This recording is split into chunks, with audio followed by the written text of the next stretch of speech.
We'll start the meeting.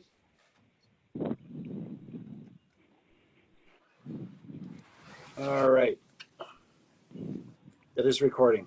All right, thank you very much. Yep. Okay, so I would like to call to order the October 1st meeting of the Airport Commission. It's officially 5:01. And I also would like to welcome David Lorman, who is our new commission member. And maybe, David, if you could spend a couple of minutes and introduce yourself. Okay, well, thank you very much. Let's see. I'm a central Wisconsin native. Moved back to Middleton in 2004, and I'm very proud to say my daughter is a complete product of the school systems here in town. Nice. And now off to school in UW system, and I've stumbled across the airport in 2005 through a friend of mine, through a mutual hobby, not flying airplanes, flying radio-controlled airplanes.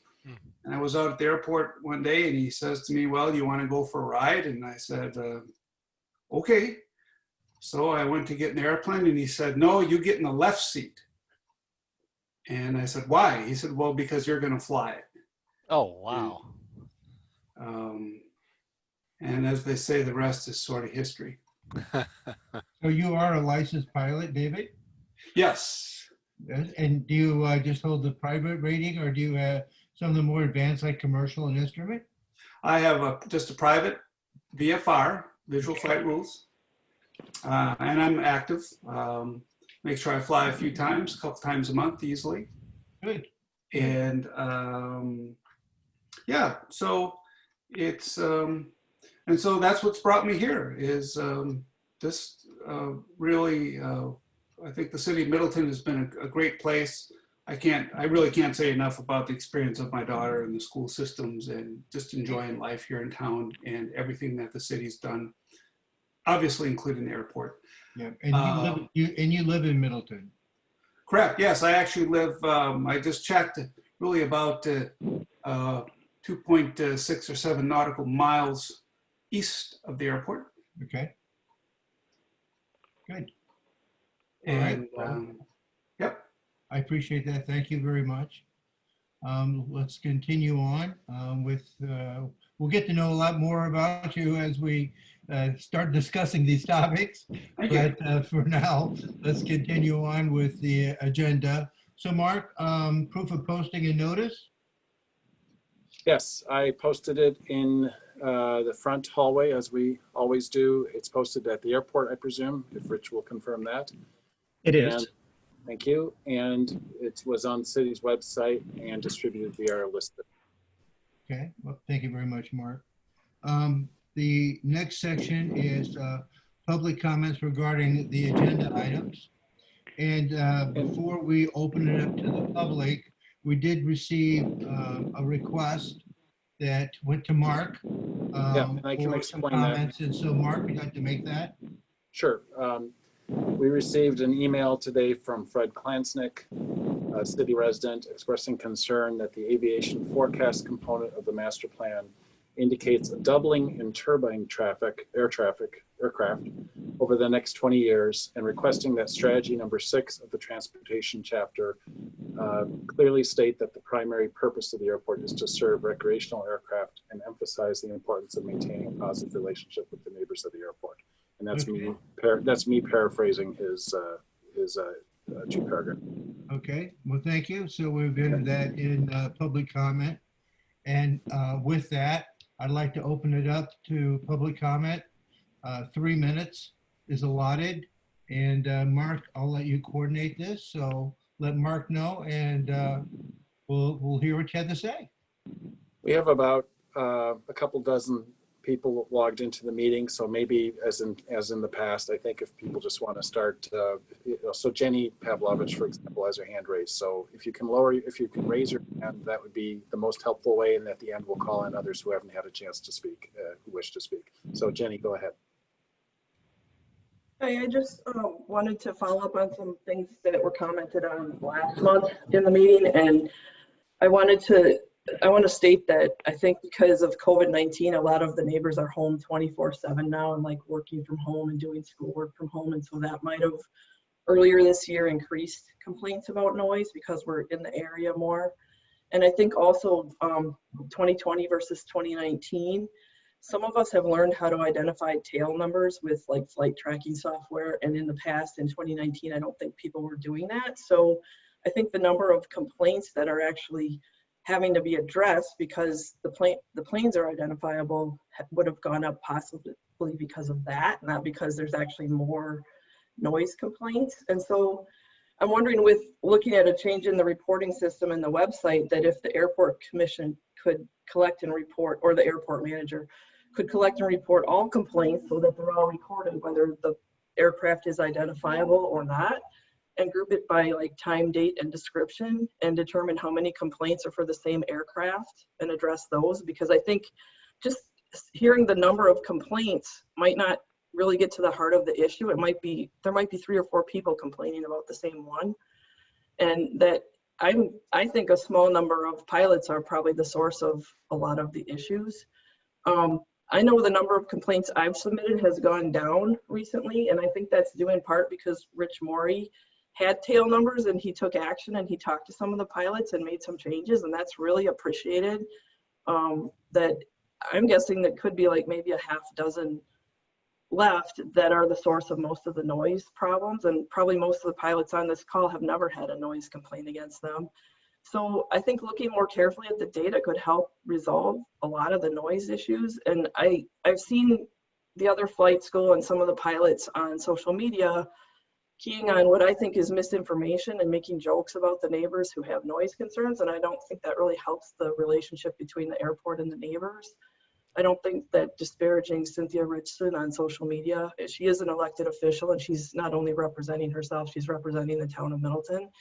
I don't think that helps the relationship, but I think if the data could be looked at more carefully, and I know Rich has been taking it seriously and really trying to make an effort, and if other people would support him in that, I think that would be really helpful and would be appreciated. Thank you. Thank you, Jenny. We appreciate your comment. Okay, Mark? Next, I have Gary Keys. Gary? Could you Hi, state thank you. your community that you live into, please, Gary? Yes, I'm town of Middleton, Whispering Winds neighborhood. I was in the last meeting as well. I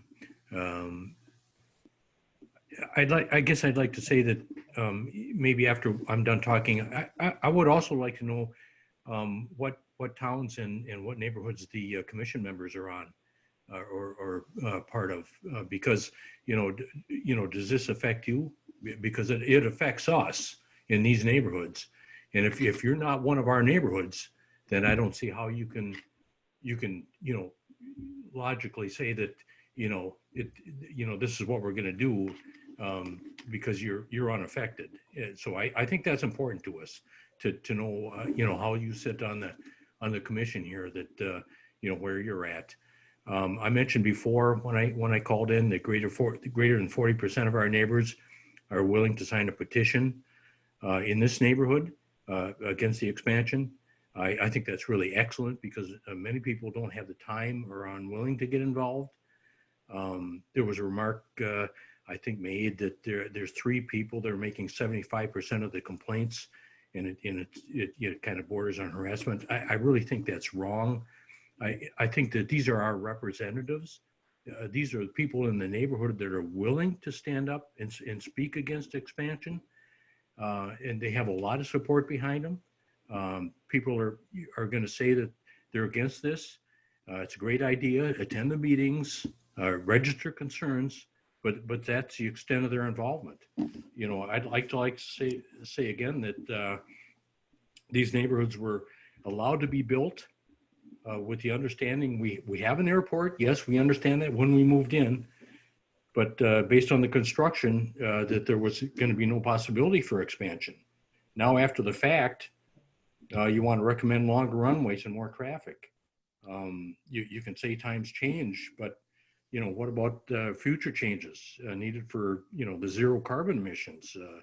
These changes alone, I think, mean requirements for use and demand will be different. And if you search for demand in one direction, yeah, you'll say there's demand, you'll say there's need, and you'll find it there.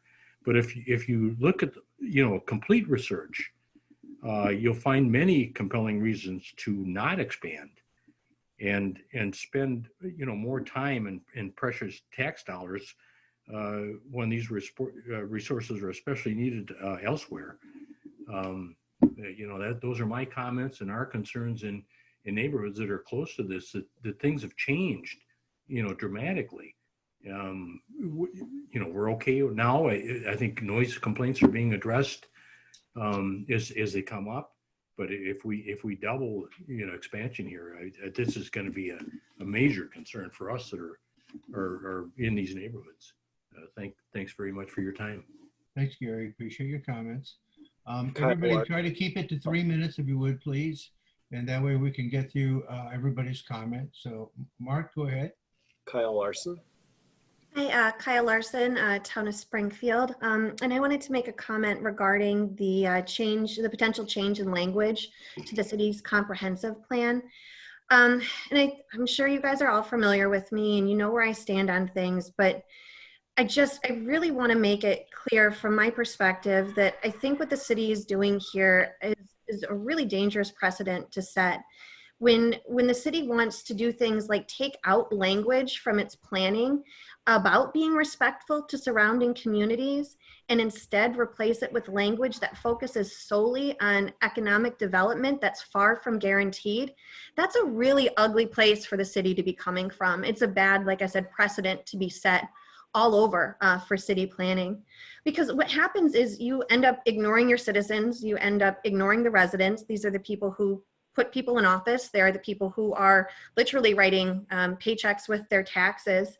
And when you ignore that voice in your future planning for the airport, you ignore your mandate, you ignore your people. And as a government, that's your job, is to pay attention to those voices. And to strive to make an airport here a regional gateway to the west side completely ignores what this area already is. And that's our homes. They're homes here. And I really want you guys to take that seriously and please recognize what changing that language will do to your relationship with your constituents and the surrounding communities. Thank you. Thank you, Carol. Appreciate your comments. Mark? Cynthia Richardson, I presume.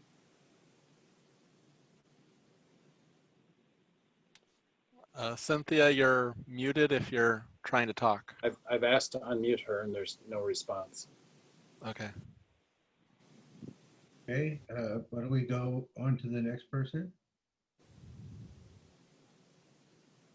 Now she muted herself again. Just 1 second. I'm asking to unmute again. Can you hear me? Can you hear me now? Yes, Hello? now yep, *6 is Button, I'm telling you. Thank you so much. So there are a number of statutory requirements for the City of Middleton Comprehensive Plan that are not being followed, and I'm asking that you please follow the Wisconsin statutes. So on the transportation element on the agenda tonight, that element, it says shall compare the local government unit's objectives, policies, goals, and programs to state and regional transportation plans. The element shall also identify highways within the local government unit by function and incorporate state, regional, and other applicable transportation plans, including airport master plans that apply in the local government unit. The statutes also require, regarding intergovernmental cooperation element, that a compilation of objectives, policies, goals, maps, and programs for joint planning and decision-making with other jurisdictions, including adjacent local government units. The element shall analyze the relationship of the local government unit to adjacent local governments units, among others, and to the region, the state, and other governmental units. The element shall incorporate any plans or agreements to which the local governmental unit is a party under section 66.0301, 66.0307, or 66.0309, and the element shall identify existing or potential conflicts between the local government unit and other governmental units that are specified in this paragraph and describe processes to resolve such conflicts. So I ask that you incorporate that into tonight's draft city comprehensive plan transportation element. In addition, section C, strategy number 6, deals with future ATC power lines.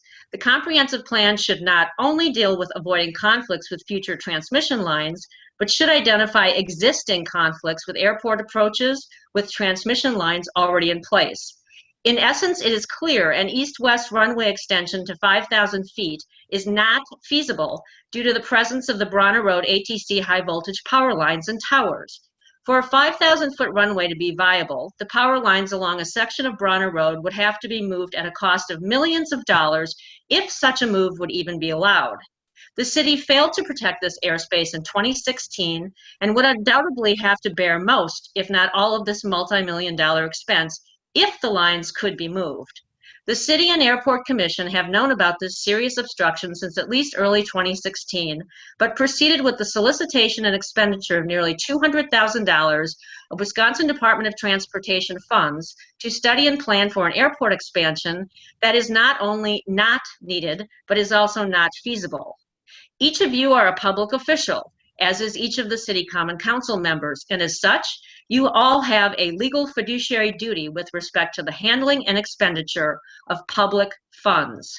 The funds you and the council are using for Mead and Hunt are state, Wisconsin Department of Transportation funds, and a lesser amount of City of Middleton taxpayer funds. Mead and Hunt has been paid and continues to be paid with these public funds to attempt to create a demand forecast for C-29 expansion and to provide design details for such expansion. All this work continues without any compatible land use analysis or feasibility study, either or both of which may actually preclude any significant changes to C-29. It is clear at this point Mead and Hunt has not been able to create what was never there. In essence, a demand or need to expand C-29. In addition, it is also clear that a runway expansion to the west is not feasible. As fiduciaries of the public funds involved in this entire matter, you should be immediately recommending to the City Council that Mead and Hunt halt all its work on facility study and design so as to preserve any remaining public funds available under their contract. To do anything else is a breach of fiduciary duty by this commission and the City Council, and proceeding any further down the expansion design path in light of current findings and knowledge may well be a complete misuse of public funds.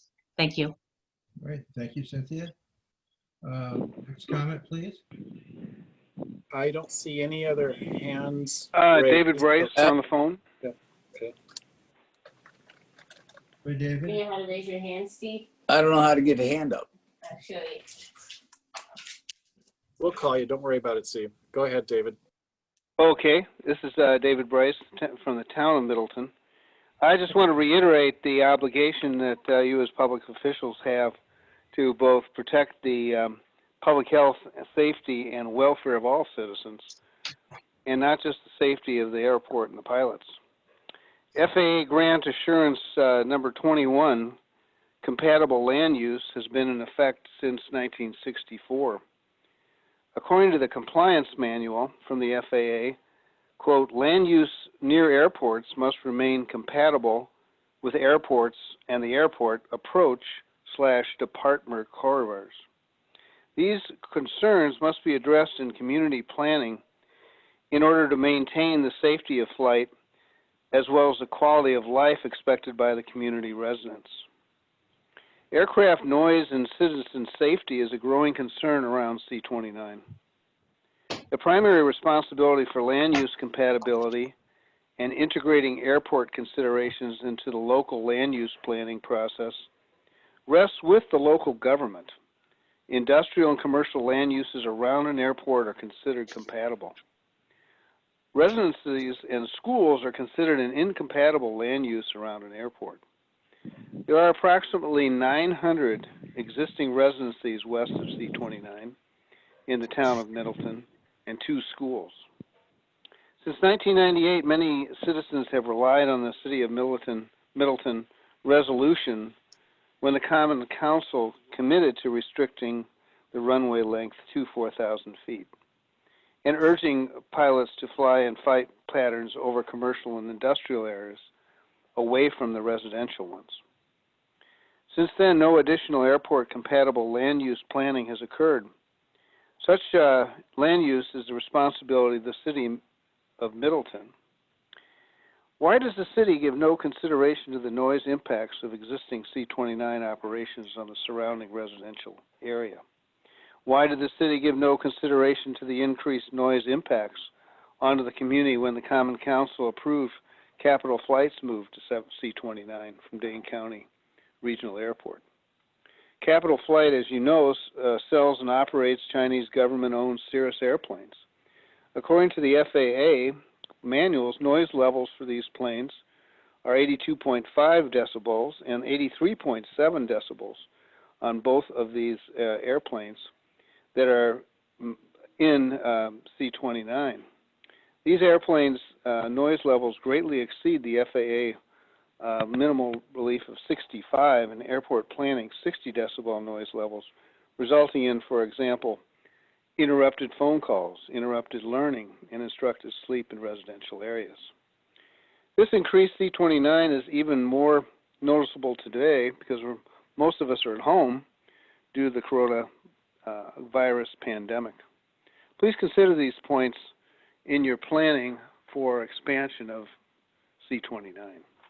Thank you. Thank you. All right, thank you, David. Joan has her hand raised. Go ahead. I assume that Uh, Joan is Steve Mark, Ziegler. Yep, Mark, go ahead. Steve Ziegler, Capitol View Road, Town of Middleton. Thank you very much.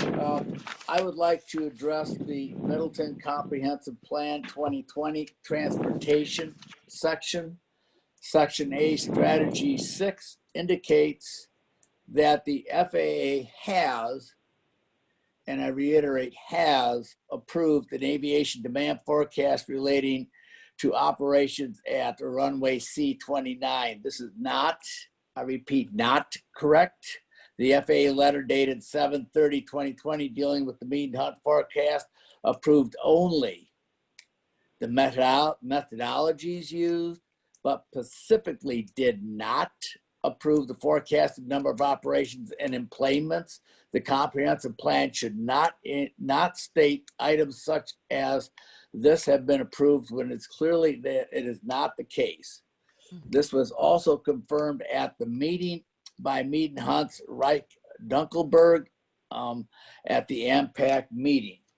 It is also confirmed by an article in the Middleton Times Tribune on October 1st, and I quote, "In July, the FAA noted that Mead and Hunt's aviation forecast was prepared before the outbreak of COVID-19 and its effects on the future remain unknown. That prompted the FAA to limit its approval of the information in the forecast to methodology used and analysis. It didn't assess the accuracy of the forecasted number of operations. The city of Middleton needs to get this taken care of in their comprehensive plan." Note, also in the comprehensive plan, there is a note of, for the communities of aircraft noise complaints have increased. Well, it's been years since this has been going on, and there is no note in there about the social cultural impacts of the surrounding communities and the many people that have brought those forth, such as pollution, safety, environmental impact, quality of life, etc. If this airport is expanded 1,000 feet to the west into the town of Middleton, it will be taking town lands of residences, farms, and a slight portion of city land, all of whom do not want to sell. This leads to taking, leads to eminent domain, leads to lawyer fees, leads to no fun for anyone and no wins for anyone. Is this really the road that the city needs to go down? And why is none of this being explained in the comprehensive transportation plan for the Maury Airplane Company and the city airport? Thank you. Thank you, Mr. Ziegler. Okay, Mark, next. I'm looking at the screen and I do not see any other hands raised. But if Bob anybody else- Bartholomew, I'm on the phone. Okay, go ahead, Bob. I would like to make a comment as well, Kathy Wolf. Okay, Bob first and then Kathy, please. Thank you. All right. This has to do with the draft meeting minutes, PDF, page 3 of 46, item 2, airport manager report. 3 people have generated 75% of the complaints this year. This is bordering on harassment. My comment would be, my understanding is this is a comment that most airports wouldn't be classified as harassment. The need to set reasonable expectation. What is reasonable? 1 complaint. 3. Many airport managers will mention to a pilot that someone issued a noise complaint against them. This may have a positive impact, especially if the pilot did not realize they're flying in a way that impacted a resident regards to their flying in an adverse manner or not. Noise abatement procedures contrary to FAA standards. Most, if not all, noise abatement standards differ slightly from the standard FAA traffic pattern procedures. This does not mean they were incorrect procedures, just non-standard. There are many procedures, some written by the FAA, that are non-standard. Question, the current agenda mentions brush cleaning near the waterways. Does the airport have any endangered or threatened species living on airport grounds that the brush clearing may impact? Okay, moving to PDF, page 10 of 46. The 2020 Middleton 6-year improvement plan, which is a part of the agenda packet, does not match 2020 ACIP report. There may be a reason for this. It's just not clear what that is. PDF, page 17 through 46 of 46, draft City of Middleton Comprehensive Plan 2020. I noticed that the pandemic is mentioned sometimes in the body of the document, however, is not mentioned on, or accounted for in the Airport Master Plan document. Both are long-range planning documents. The impact of the pandemic is going to impact long-range planning. The draft City of Middleton Comprehensive Plan 2020 recognizes it. Why doesn't the Airport Master Plan? Moving on down, these procedures are voluntary because they're contrary to standard FAA guidance for flying a pattern, because the city does not have the authority to regulate how pilots operate their aircraft once they leave the ground. The word contrary is a bit misnomer and excessive. Should simply state these procedures are voluntary since they differ from the standard FAA traffic pattern, and because the city, and again, goes on from there. In 2017, over the city's objections, ATC installed high voltage transmission towers. It's a rather confusing statement because all FAA height evaluations are circulated publicly, so the local airport and planning officials can comment on safety-related issues pertaining to navigable airspace before the FAA makes a final determination. Airport sponsors can be notified automatically of any airspace evaluation within the area served by their airport's airspace. What specific response does the city have during the FAA public comment period for the evaluation of the ATC tower's airspace evaluation? In addition, if the height of the towers exceeded the zoning ordinance, was a waiver granted by the city? If so, why? What makes us particularly confused? The city had an avenue to object and even require the addition of lighting on the towers, but now stating the city objected to the power transmission poles, but were overruled by FAA. It is responsible of local land use officials to protect the airport airspace. Going down further, now more than ever, it's important for cities to engage in holistic transportation planning, recognizing that infrastructure investments and operations can significantly influence urban farm land use, economic productivity, environmental sustainability, individual health and human equity. Nowhere in the airport section are environmental sustainability, individual health, and human equity mentioned or addressed. That's the end of my comments. All right. Thank you, Bob. Appreciate it. Mark, next. Kathy Wolf. Okay, this is Kathy Wolf. I'm from the town of Springfield. Should I go ahead? Yeah. Okay. Good. Oh. Okay. I made several comments the other evening at the AMPAC meeting, and I hope that there were many other people who made some really good comments, and I hope that's going to be reflected later in the report about the community relations in the agenda. But one issue that I didn't mention was that Mead and Hunt, one of their staff, indicated that NEPA would not be triggered So that involves the environmental review. And actually, I don't think the statutes support that.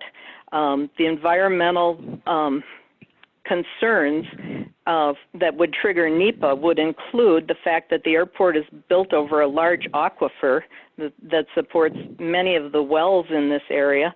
And also, it's built on a large wetland. And so those factors, I think, would in fact trigger the NEPA review. So I wanted to add that to my comments that I had provided at the other meeting. The other thing that I'm aware of is that people are providing very detailed and very informative comments, citing statutes, citing other reports, things that really take the public comments to a different level. And I believe that their comments should be submitted in writing and be included in the minutes so that we have written documentation of the kinds of detailed information that the public is providing that really flies in the face of some of the forecasting done by Mead and Hunt.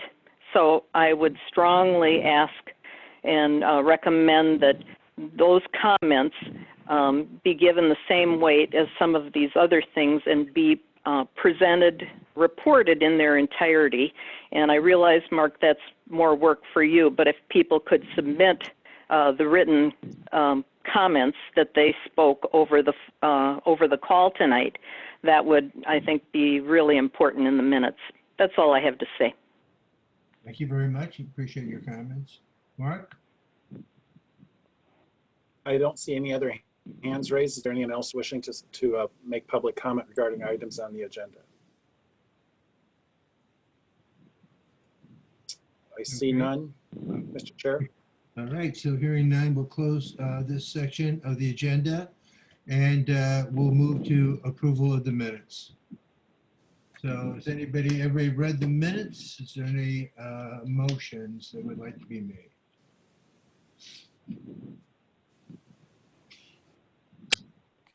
This is Robert. I would make a motion to approve the meeting minutes from September 3rd, 2020. Okay, Robert made a motion to approve. Do I hear any additional, a second to that? I'll second that. Okay, so Kevin seconds that. So we have a first and a second. Is there any discussion regarding the minutes? Hearing none, I'd like to go ahead and call a vote. All in favor of approving the minutes, say aye. Aye. Aye. Opposed, same sign. Okay, the minutes are approved. The next section is chairperson's report. I'm just going to save some of this when we get down to the entitlement. We'll give you a quick update on the snow removal equipment. So the snow removal equipment, we are waiting for the successful bidder to complete a Made in America. I'll review those a little later on, Mark, the cracks when we get down to the entitlements and sequencing. To carry on here, the successful bidder has to submit a document to the FAA on literally every part inside of the tractor and where it was made for the Made in America. Even though we have a waiver that we don't have to meet the requirements, they're still requiring the document. So that's in process. I'm dubious as to whether or not we'll be moving snow with any new equipment this year, but it could happen. So I've offered to help with the Chicago office because I've talked to their chair before, and also help with the vendor, and I stand by doing that. But right now, BOA is digging in all on their own, so we'll stand by and we will wait. And the runway lights and taxiway cracks and everything related to entitlement, I'd like to defer till we discuss those items down below, because we will have to potentially resequence and make some changes in some of our language. So with that, does anybody have any questions about that? Okay, with no questions, I'll go ahead and move on. Rich, do you want to provide the airport manager's report? I certainly do, John. First of all, I hope every one of you got a chance to go out and enjoy the sky today. It was absolutely spectacular. Rain showers, unstable air, rainbows, all sorts of wonderful things today. It was a beautiful day to be out and about, and especially in the air when we could fly. Okay, looking at neighbor relations. And I've modified this a little bit from the papers that you have in your packet because I was able to include a few things and there was a couple changes. So bear with me on that. From September 2nd through September 30th now, there were 8 noise or low-flying aircraft complaints. You'll note that that's considerably less than what we've been having in the previous months. It's conspicuous, quite amazing. I wonder what really actually caused this, because our flights are actually up to about where they were a year ago, no longer at 80% of what we were doing. Now, let's see, 2 individuals made 2 reports each. 2 reports were made via the noise abatement hotline, 1 via the computerized reporting system the city has. 3 were emailed directly to me. Pretty much normal. Again, it is interesting to note the drop in noise complaints. Now, the city has established a new email address to report noise and overflights, which is welcome. These reports were going to be forwarded to my email, and that was pointed out that perhaps that wouldn't be the best. So what we're going to do now is I'll be able to review them on the city's site and respond to them as I respond to all. And we will continue to archive all reports as we have for years and years and years, and the city will have that as well. So that's interesting.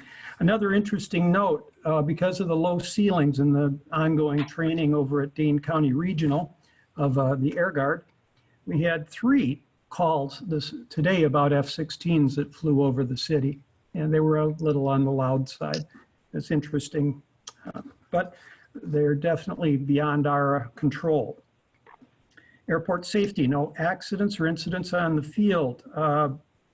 We continue to do our ground school virtually, and there's been great success with that. And all of our pilot seminars, we usually do 1 a month, have been moved to the online format, which is a little different for us. Now, I have the pleasure, we talk about Maury staff continues to clear brush along the fence and the waterways where appropriate. I can rest assured there are no endangered species on the airport.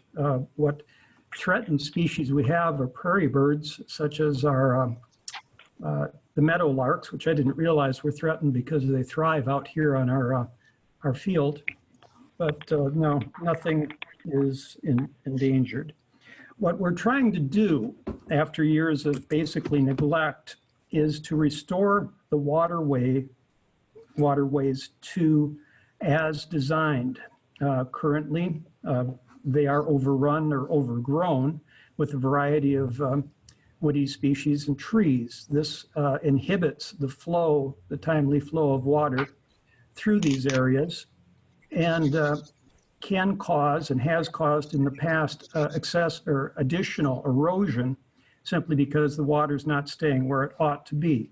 Now, COVID-19 is a horrible thing, but it also gives us some opportunities. And actually, I would probably not have had the opportunity to hire Clara Randall if she were not kind of at loose ends, or excuse me, without employment because of the COVID-19. Cara's a pilot. I've known her since December of last year.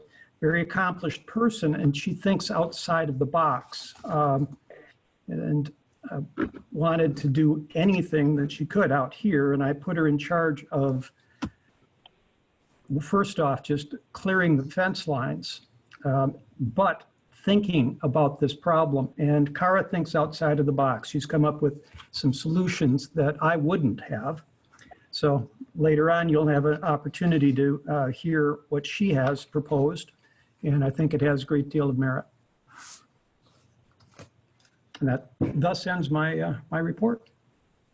Yeah, just a couple of comments, Rich. So with regard to noise complaints or any complaints, the vehicles available are the noise abatement hotline, that phone number, which is not the business phone number. It is not. Right? It is, there's what we put online, which mirrors BFA reporting system. We have also, in addition to that, we have people can send in a form that's on the website that's printed. You can print forms and mail them in or email them in.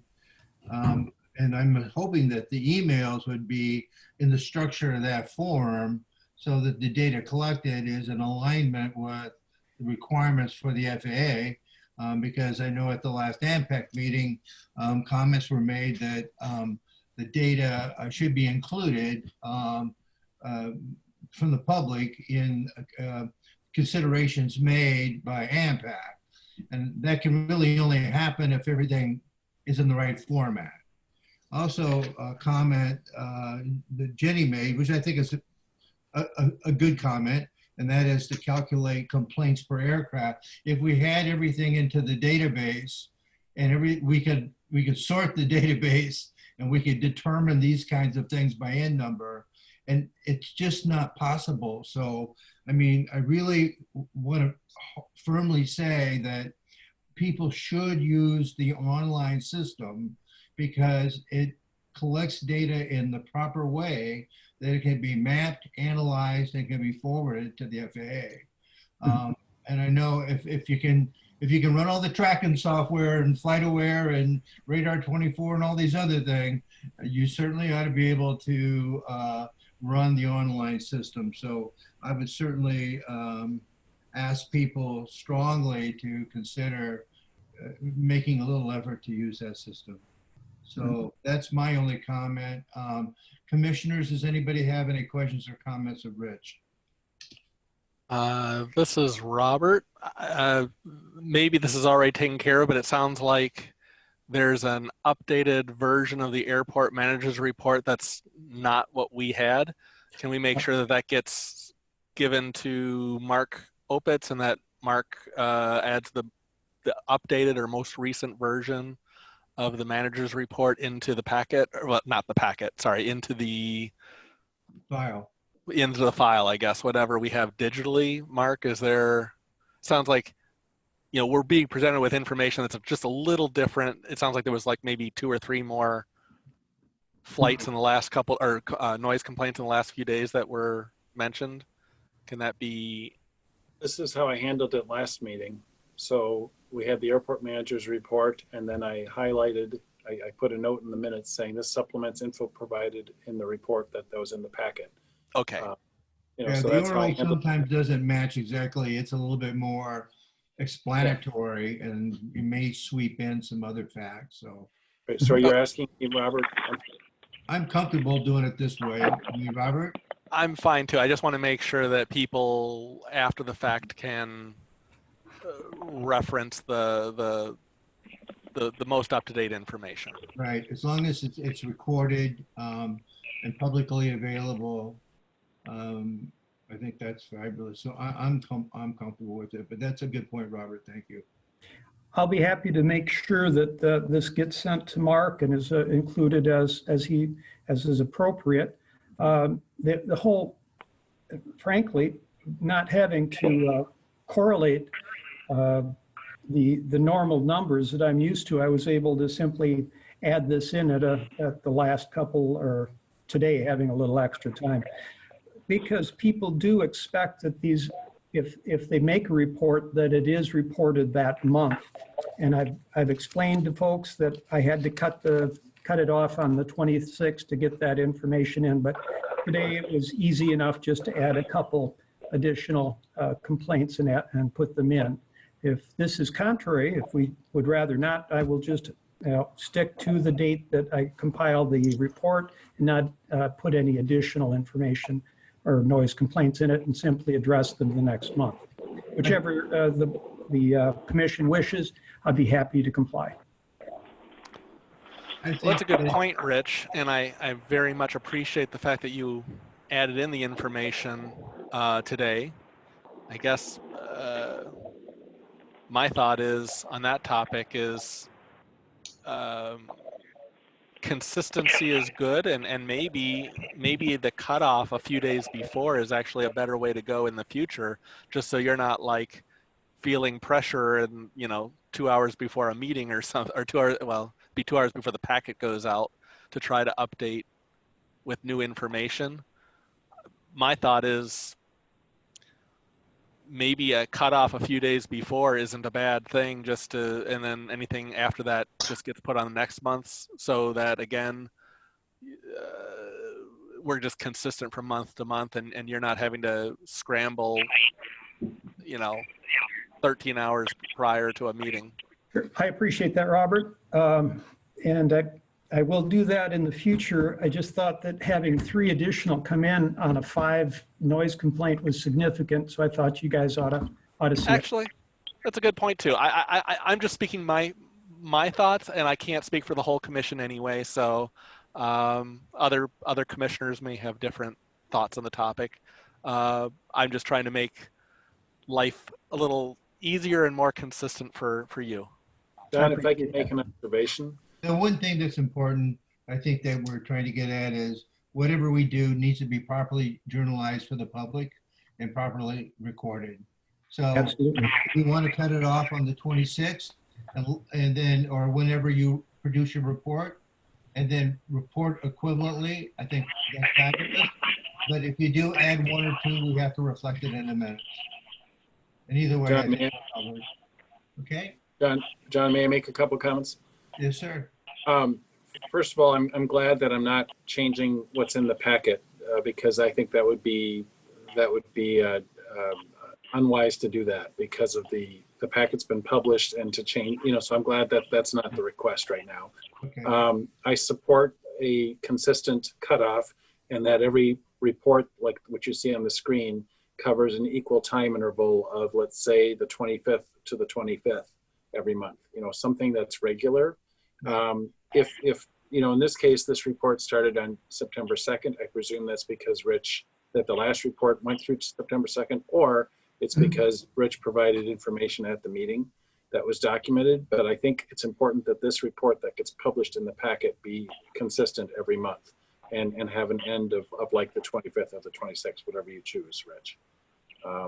That way, otherwise we have 2 separate sources. We don't want people looking at this and at the minutes. We obviously also have the raw data that that Rich is maintaining separately, and so that will always be available. But for ease of access to the public, let's have a consistent, as Robert noted, let's have it be a consistent time interval. Okay. Certainly, Mark. Would you rather stick with what we have and then I'll simply add these to next month's reports, or do we want to modify this at one time only and be consistent? Whatever you prefer. Listening to Robert's good advice, I think we, keep the consistency of the report, and let's just pick the same time interval every month, regardless of when the airport commission meeting is, whether it's on the 1st of the month or the 7th is the latest it would be. I think let's just stick with the same, if it's the 20th or the 25th or 26th, it doesn't matter to me, but let's just, or the bottom line is, let's have the reports, let's never have a gap in the reports that are published. You can implement at a meeting, but that's not going to replace the report that's in the packet. Very good. Okay. Sorry, it was long-winded. Yeah, that's okay. No problem. Any other comments or questions to Rich?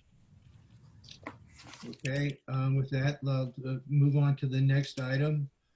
I asked Robert to put together a summary of the airport master plan, the AMPAC committee, because at some point in time, we're going to have to vote on it, and we're going to need to keep track of what's going on.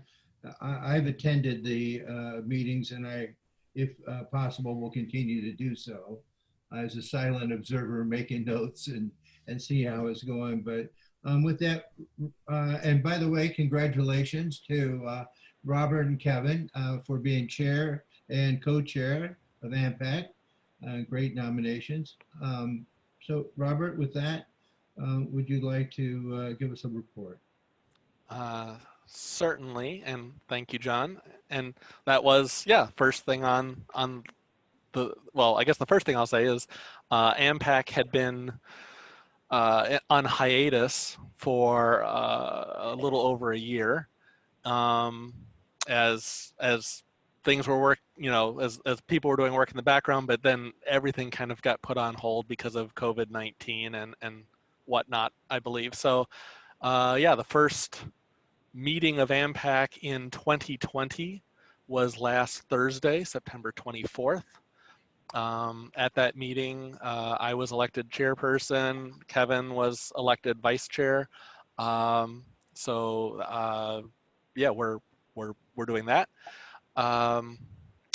Then just I kind of went through the agenda to create my meeting minutes. So I just wanted to. The next thing was meeting minutes from July 18th, 2019, which was the last prior meeting. Were approved with just a few amendments by Cynthia Richardson, which were approved unanimously. Then we went on to the what I'd say that was the main portion of the meeting last Thursday night, was a presentation and discussion regarding the aviation demand forecast, which is chapter 2 of the draft master plan. And this presentation by Mead and Hunt basically we focused in on where we are today, and then based on where we are today, makes projections or forecasting based on the airport. Sorry, based on what we have today to determine what the future may look like. And it was basically well, I'll just read through my bullet points here, I guess. The inventory of the existing, which was technically 2019 operations, was conducted looking at a few different things. It was a review of interviews with the fixed base operators, Maury Airplane Company, and Capital Flight. It was also through a review of the FAA's traffic flow management system counts database. And it was additionally a review of visitor logs and fuel sales. And the reason all these different sources of information were kind of reviewed is because the airport is a non-towered airport, meaning there is nobody really tracking every flight in and out. There's not really definitive data for how everything happens at the airport. So really what what we had to do with the airport was go to multiple sources of data to try to figure out what is current usage, what has been traditional in the past, where are we today. And this again was shown was put together to show the typical usage of the airport. Then what the consultants did, Mead and Hunt, was take that information and look at it multiple ways to present a low, medium, and high forecast under a few different conditions, and in light of the uncertainty stemming from COVID-19. And my understanding is the Federal Aviation Agency, FAA, has signed off on the medium level forecast as the one that's most likely to project out future airport use. So all of this work was to kind of look at a whole bunch of different options, different ways of looking at what the future could bring, and the FAA has said, yeah, the middle one seems the most reasonable one to forecast from. Yeah, my understanding, I have a question of clarification that my Please. understanding from Mead and Hunt and from AMPAC was the forecast numbers and everything were accepted, not just the methodology. That was my understanding too. I've heard differently in public comments today, and I would have to go back and find out probably from Mead and Hunt which interpretation is correct. But yeah, it was my understanding that the FAA had approved the medium level forecast. I also got that from the Bureau of Aeronautics, said Okay. that forecasts, and they didn't talk about it in terms of methodology. The forecast, and double quote, had been approved. Okay. So I just was a clarification based on public comments, and I just want to make sure we're all on the same page here. Okay, great. Thank you. Going through a couple more bullet points, or maybe, I guess, 4 more bullet points there. There was more information was provided about the design critical aircraft based at the Middleton Airport.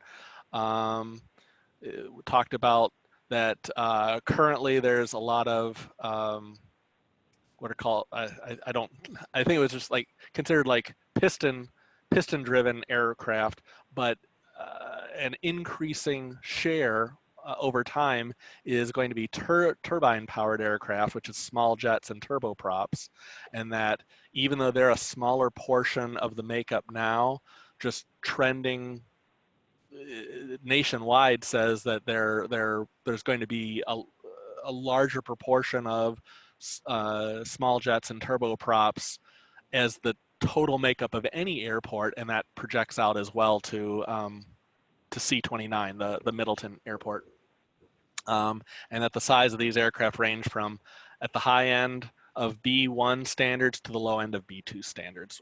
That's where we currently are, and that's kind of where we'd want to stay, in that kind of range. One of the biggest commercial activities occurring at C-29 or Middleton Airport right now is deliveries, daily deliveries. Freight Runner Express, Pro Air Cargo Consultants, both are doing shipments or deliveries for UPS. So that there is some commercial activity occurring at Middleton Airport. More information was provided regarding local trends, desire for airport improvements, and specifically it was noted that 36 inquiries have come in from people interested in basing their aircraft at the airport, and that we don't really have too many openings, but there is an interest there. And I just wanted this was my really add in here. It will be up to the Airport Master Plan Advisory Committee, AMPAC, and the Airport Commission and the City of Middleton to make any policy recommendations based on the data that is provided by the consultant, by this master plan. It's not, the master plan itself does not say, we will do this. It says, this is where we are now, and this is, projections for what the future could hold. Here are all the different options to weigh. It's a policy decision based upon the political bodies, which, as I said, AMPAC, Airport Commission, and the City of Middleton will be the ones to kind of provide the direction going forward. So I just want to make that clear for the record.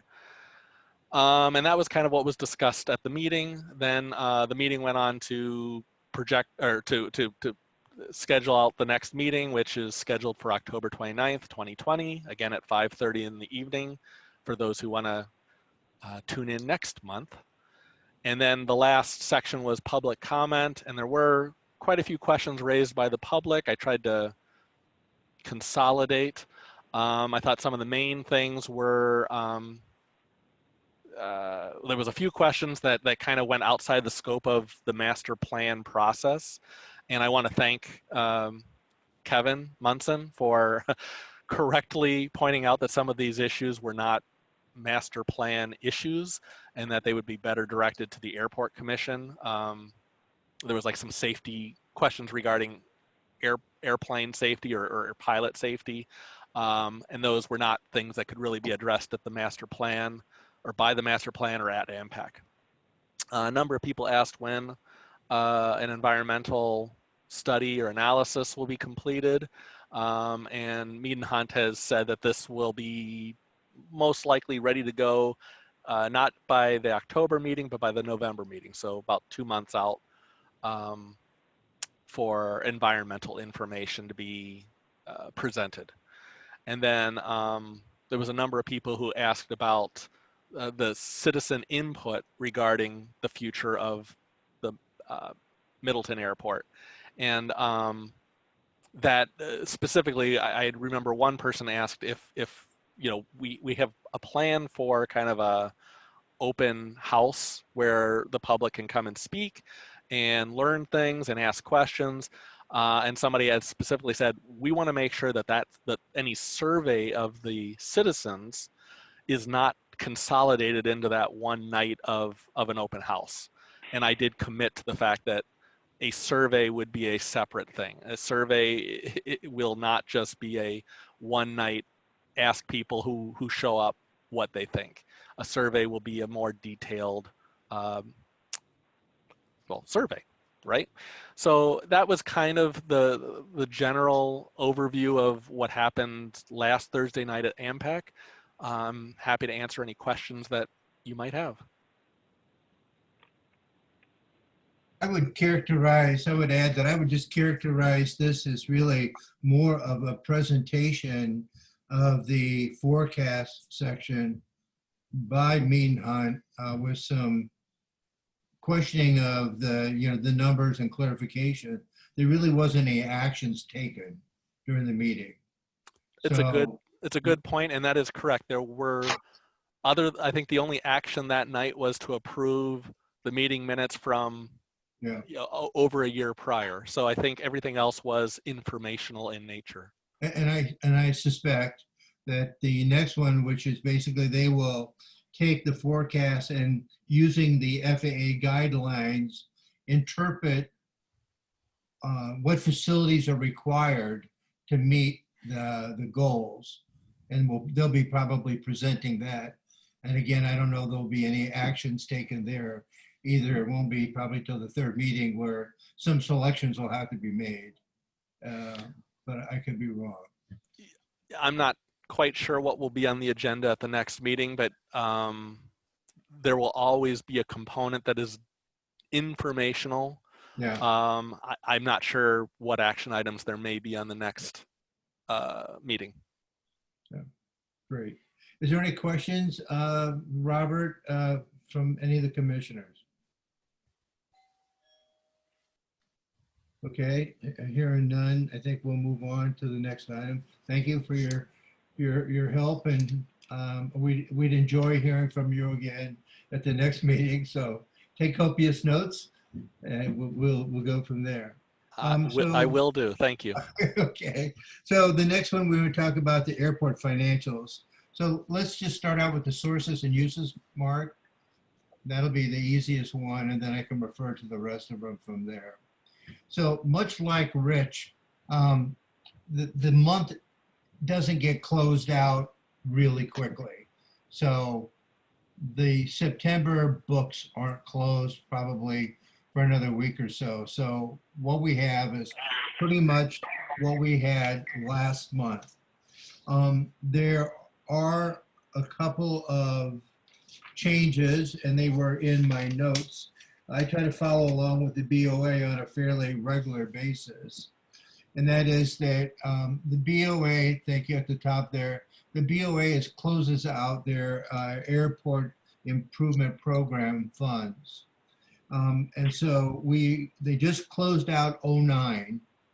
And the preferred method for closing out an AIP is to true up by writing a check And so they sent to the city, and the city received a check for $94,193.50, which will be shown next month as additional income. So that was very much unexpected. In addition, they are closing out AIP 10. We do not know what the amount is, but we will receive another check for that. So that's all good news for the 2020 fund. It will kind of bunch our numbers up. We've also had the $69,000 in CARES money, and we have submitted a large portion of that to the BOA and FAA for reimbursement, which we have not received, but we should easily receive that before the end. And in addition, we show entitlement match of $8,334 on the financial statement. That is actually will be refunded to us as part of the CARE program. So we have a lot of good financial things happening that certainly helps our balance sheet. Also, our entitlements, which I'll talk about in a minute, there were a number of airports who didn't use their entitlements, and then their criteria is developed, and airports are submitted based on the criteria. And Middleton Municipal Airport met the criteria, and so we will be awarded into our entitlements another $45,000. So there's cash in the sources of use, and there's also some additional funds. So I will talk to you a little bit about the SRE. So with that, Mark, let's go down to let's see here. This entitlement sheet that I sent to you. One more down. There you go. So there's actually some errors in this. I didn't really check the math. As you can see, 150,000 and remaining entitlements, and then a cost we thought of 100, and then there was actually a cost of 190,000. So that kind of would put us in a hole. But the numbers, I can tell you what the numbers are today. At the very end, if you go through all of these and the BOAs, forget about the BOA's math. We had, before the $45,000, we had $98,167 worth of unused entitlements. That's after all of the snow equipment and everything else. We still will have entitlements coming next year. And also, if you add back in the $45,000 that we were awarded that weren't used by others, we now have $143,167. So that's a lot better than what we originally planned on. We really had planned on, $10,000, $20,000 left over. And so we're doing quite better than that on all fronts. So I will try to get you a little better spreadsheet with regard to that, but be assured that we're all keeping good track of what's going on. In addition to all of that, on the runway lighting, there's been some discussions with the lights. And so the way the project is going to break out now is the identifier lights can be paid for out of our entitlements. So we will pay for the lighting, just the runway in lighting out of entitlements. The actual runway and taxiway lights will be, instead of 80-20 funds, will be a 95 and 5 fund. So as an example, instead of paying $20,000 to get $100,000 to get 500,000, we could get $500,000 worth of purchasing power for $20,000. So that's a lot easier on our balance sheet. So Hey, that's John. beg your pardon? John, is is that confirmed? The last I had heard from the BOA was that they thought they could get us from the 80-20 to the 95-5. Is that confirmed at this point? I believe that is correct. I have an email from Josh. Mark, you want to add in? Yeah, I think, Robert, John is talking right now about the runway and taxiway lighting. Okay. And I think you're thinking of information about the master plan project, which is still being confirmed. Maybe. I think you're conflating the two. Maybe I am. So I remembered the percentages. I don't remember anything else. So when something is funded 80-20, 80 is the state share, 20 is the local. But if they're able to adjust to move a project to get federal funding for it, then it becomes a 90 federal, 5 state, 5 local share. Okay. Which is much better for our bottom line. Yeah. Okay, that's. Thank you for that clarification, both of you. Yeah, so the 95 and 5 that goes to the master plan, that actually doesn't come out of the airport fund, so it's really not reflected here. And so, you know, that's why we really don't talk about it. So funding is coming into play here. We had one area that we need to clarify. Originally, when I made a motion or I presented to the airport commission, we talked about the airport lighting system and then referred to it as the runway lights. Actually, the airport lighting system is not just the runway lights, it's also the taxiway lights, right? And so in one area we said lighting system, and the other area we said runway lights. So we need to probably amend our language. Mark and I and Josh have been talking about how to do that. So Mark, do you have a recommendation on the language?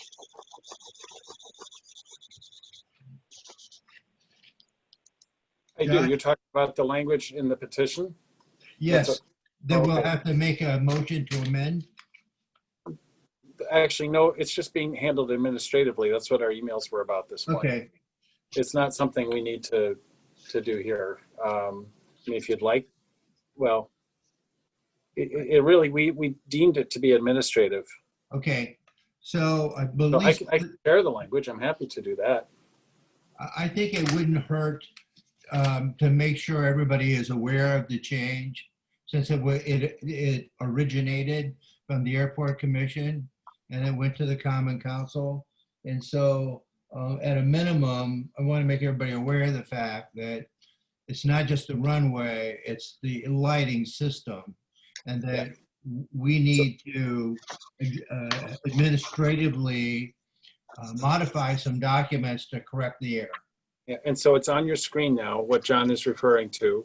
This is the list of petitioned for items. And it wasn't clear when the BOA reviewed the list that runway and taxiway were separate things, even though they are side by side and part of the same system, which is what we had been discussing, was the runway system. And so the BOA said technically they want us to clarify that. And so they determined today that that could be handled as an administrative letter. That's what this email chain describes. And so I took this language, that's our original language, and added the words "and taxiway."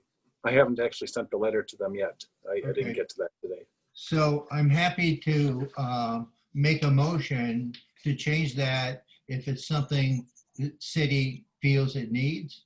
And if it doesn't need it, then we've made everybody aware of what's happening. Yeah, I mean, it's the agenda item is, let's see what the agenda item reads again. I mean, it's loosely under, it's under our airport financials, review the airport sources. It would be under the airport financials. Review the BOA entitlements order. Yep.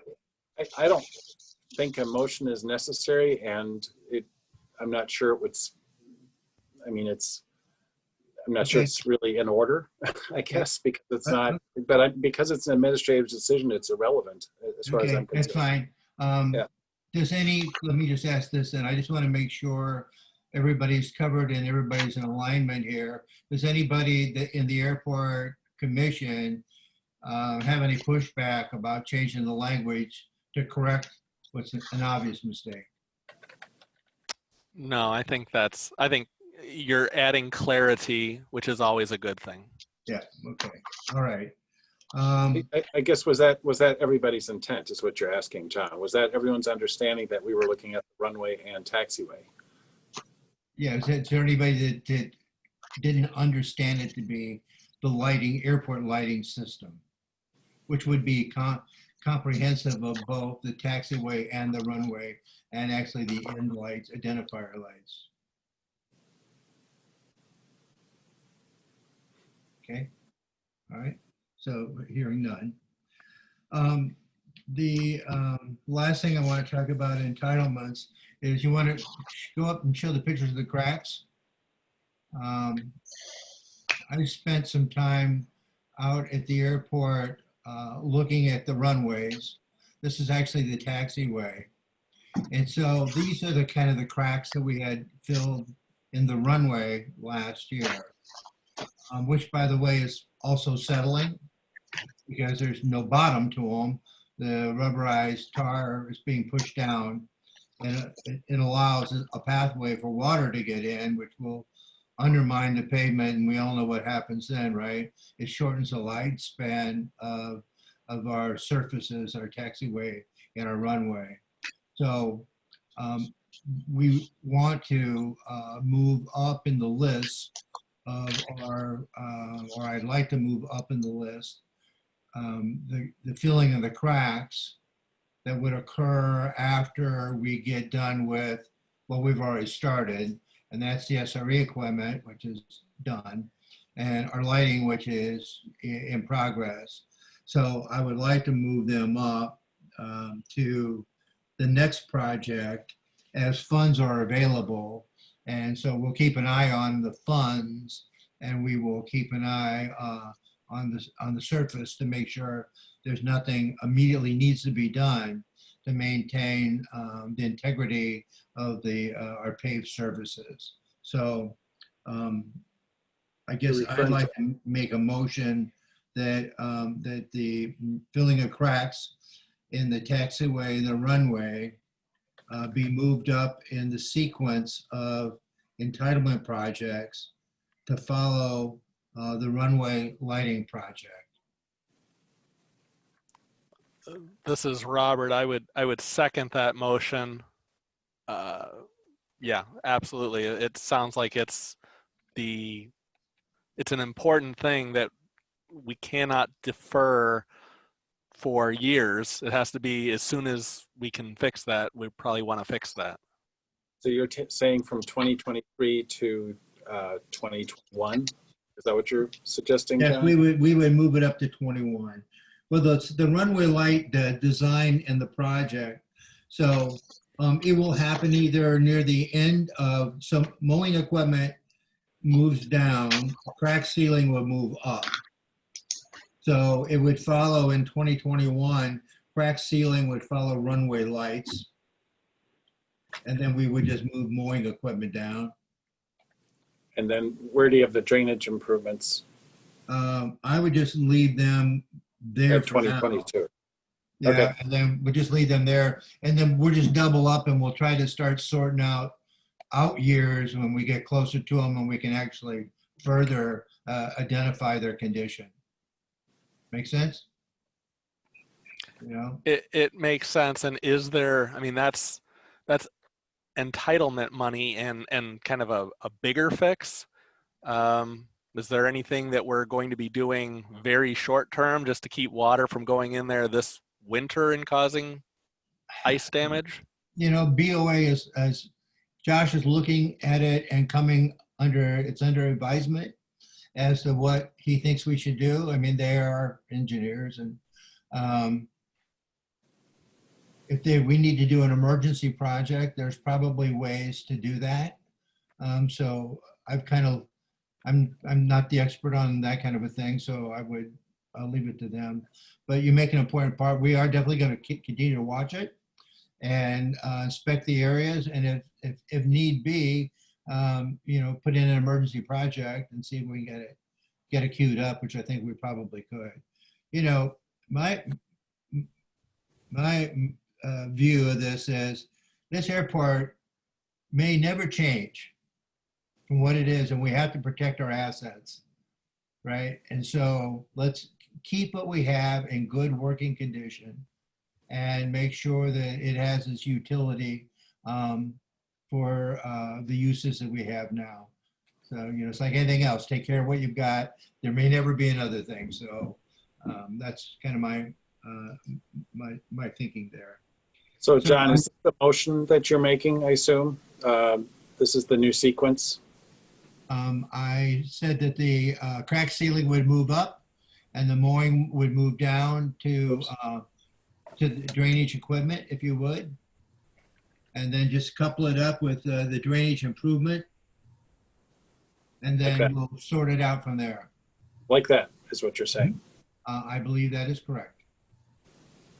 I have absolutely no objections and agree completely. We have to take care of our infrastructure. Sorry, Richard Morris speaking. Yeah. Definitely have to take care of what we have now. Okay. All right, so we have a first and second. Any additional comments or discussions? I'd like to call a vote. All in favor of the readjustment of the entitlement sequence, please say aye. Aye. Okay. Opposed, same sign. Okay, motion carries. With that, I think I have confused everybody, including myself, enough on entitlements, funds, and projects. So with that, we'll move on to the next item. Before I do, is there anybody have any questions about anything under the topic of airport financials, entitlements, or projects? If you do, please ask. Okay, hearing nothing, we'll go ahead and we'll move on. So so we're going to brush clearing and we have Kara hopefully on the line. I guess I had a couple of things I wanted to ask Rich a little bit about. So this clearing of brush, I'm surprised we don't do it incrementally. Have we really been doing it incrementally? Because some of these trees are like 21 inches. I mean, that's a pretty big tree. Yep. John, no, we haven't been doing this incrementally. It was, as you know, we've been doing our best to keep our operations in the black, and it was somewhat discouraged by past airport commissions to pursue this. There just didn't seem to be money available to hire. Now, something about 7 years ago, we did have a outside contractor come in with I guess they call it a forestry mower that was on a articulating arm and clean out all of the waterways. We are perhaps beyond where that could even happen at the moment. But yeah, it just was one of those things that kept getting pushed back. As you probably realize, the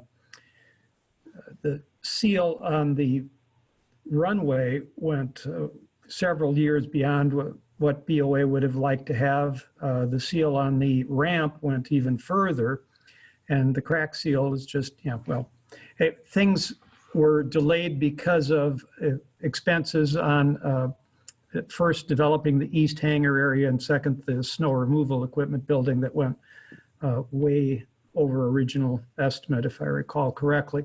So yes, we haven't been working at this on an annual basis, but we're hoping to start, once we get this back down, there's a whole series of maintenance items that we can do in a very green manner, which I'm not going to step on Cara's presentation, but I think we can do a lot better in the future than we have recently.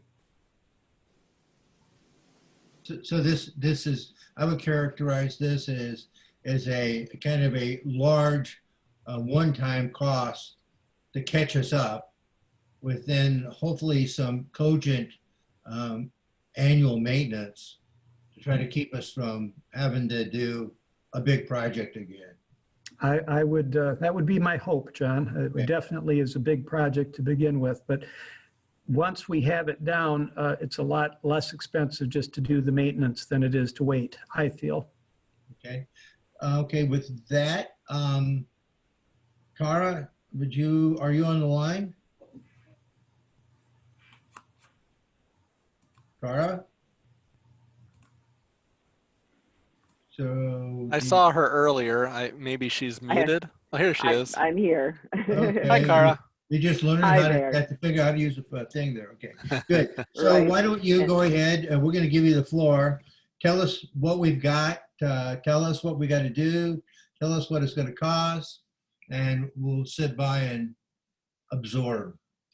Well, great, John. Thank you. And actually, both Rich and John, that was very well articulated, the situation that we have here. First, what I thought I would do, if it's okay, is just take a couple minutes to introduce myself, because it's the first time I've actually gotten to meet and to know the Airport Commission and other interested users. My most visible activity would be in aviation. I'm a private pilot. I am the president and the founder of a local flying club, Corbin Aero Club. We have a Cherokee 140 and we operate out of Wanakee. And I'm incredibly passionate about flying. I've spent the last few years actually in the Caribbean doing flight operations in a twin Cessna, where we would do hurricane relief and medevac flights, VIP flights, inter-island, internationally. So I have a varied experience and just a deep love and appreciation for the role general aviation plays, and also the importance of safety of our airports. So I have a deep commitment to that. I was also responsible for organizing a 19 aircraft air rally and bringing it to a tiny island. So it just incorporated a lot of working with different government groups and parties and pilots and civilians. So it was a unique background. What I do for my career, my profession, is I am a licensed massage therapist and a personal trainer and a nutrition coach. I have a master's degree in exercise physiology, and as Rich alluded to, the pandemic has given me a little extra time on my hands, let's say. So, plenty pun intended on that one. Yeah. I have a bachelor's degree in biology, and that initial start in my education really came from, actually where I live here in Middleton. I'm born and raised here in Middleton. I am actually back, in the house that I grew up in with my parents, assisting them. We live less than 2 miles from the airport, right in the flight path of runway. And it's been my joy actually to have airplanes flying overhead, all my life. So there's been a affinity with that, but also with the Pheasant Branch Creek. My parents were instrumental in inspiring Mayor Wally Ballman to get involved in creating the Pheasant Branch Creek as a conservancy and also in the watershed area. My father's on the planning commission in the city of Middleton. And I just have a real deep, love for our city and this resource of the creek and the North Fork. I don't know if any of you knew, but back in the 60s, this was kind of known as the beast, the Pheasant Branch Creek. It was a source of pollution, mainly from the farm runoff and a junkyard, and it was also a problem with erosion and erosion control. So I really commend, what the city has done to really preserve the creek and the conservancy and the restoration efforts that go along with it. The green commitment there really inspires me as well. So that's kind of my varied background. So when Rich asked me to help clear the fence lines, and immediately I realized we were dealing with a lot more than a pair of loppers and a weed whacker could do, I offered to do some research, because what I've noticed is there's a gap between the normal operations of what the city of Middleton can do in the public lands department. I've consulted with the forester, Mark Wegner. I don't believe he could make it on the call tonight. And also with a couple other consultants. You'll hear me refer to Ben Roble of Vegetation Solutions. And I'm honored that we actually have one of the experts here on the call, Stacy Marion, in the background. She works for Adaptive Restoration, who's a consultant for the city of Middleton, has done a phenomenal job, even on the neighboring Confluence Pond, if you want to see some of their restoration work. So that's a little bit about me. That's what I'm here doing. I really believe in collaborative efforts and creating a green and fiscally responsible approach to this particular gap in the project we have. So I know the commission has the materials. The one note I want to say about the map, just for a point so it's not confusing, I've highlighted it out of ease with rectangular shapes. We are specifically talking about the waterways that run within those areas when I refer these. We're not talking about the whole area. Some of it goes even outside the airport boundary. So I didn't want people to be confused that we're only referring to the overgrowth that exists within areas 1, 2, and 3 that I've identified. So with that, does the commission or John, do you have any questions about the material that and the research that I've provided? No, why don't you just kind of walk through it on a high level and kind of what it is that needs to be done? How do you intend to do it? What do you think the costs are going to be? And, you know, if you want to read off of the sheet or follow it, that's great. You know, sometimes we don't get a chance to read everything in great depth, and it's good to have somebody walk us through it. So if totally you understood. wouldn't mind, that would be good. Oh, that'd be great. And Mark, actually, there was a late attachment. I think if you go to the bottom, I think the cover email that I sent to John kind of outlined some specifics about the areas. Let's see here. Yes, and the attachments that I have here. So yeah, and I want to take this opportunity quickly, Cara, to announce that I have regenerated the packet because we did have to make some modifications a couple of times. And so anybody who's following along separately with their packets, this is a good time to, on your browser, refresh the packet, you know, reopen it again and make sure you have all the information that's intended to be in the packet, including this memo. There's also another memo that had been in it, but that was inadvertently not regenerated. So now all of it's back in the packet. Okay. Oh, Sorry, Mark. Cara. No problem. Thank you so much. So basically, I want to start with an email. Oh, here goes my internet connection. Can you hear me? Yeah, go ahead. Yeah. So that my internet connection is a little unstable here. So an email that I sent to John is a cover letter that kind of outlines these areas and the attachments that I've included. So the first thing is the questions and answers with the brush overgrowth removal. What we did is construed all the compilation of my interviews with people walking the land into a question and answer format that would help lead logically through the questions that we'd want to answer to make sure that we are encompassing these 3 overarching goals that created the context and the scope of what I was doing. Number 1 was safety, and this was absolutely clear, straightforward: safety for the airport, for aircraft, for people, and for the wildlife as well. And second thing that I considered was, of course, environmental responsibility and sustainability. I'm very, proud that the airport, and Rich Morey, is very dedicated to being environmentally responsible and was very open to the ideas that I brought forth about how we could keep that first and foremost and tie in with what the city of Middleton has already been doing and has been committed to, throughout the Pheasant Branch Conservancy, in particular the North Fork. And of course, the third thing would be just an efficient use of, human and financial resources. I know from working now at the airport that the ground staff has their hands full and is fully occupied just with normal operations. And I know from a conversation with Mark Wagner, the forester, that he's dealing with the same situation. So back to what you pointed out, John, is that this seems to occur every so often because in the normal operations, there isn't a portion dedicated for managing the waterways at the airport. So at the moment it exists as a special expenditure, but my hope out of all of this is that it could become part of the normal operating budget at some point. So that's basically just leading up to the question and answer section. And then I did mention about the map, that this is specifically about the drainage and the waterways. But I wanted people to know, because you can't see it from this older Google map, it actually comes from pre-2018, before we even had our flood.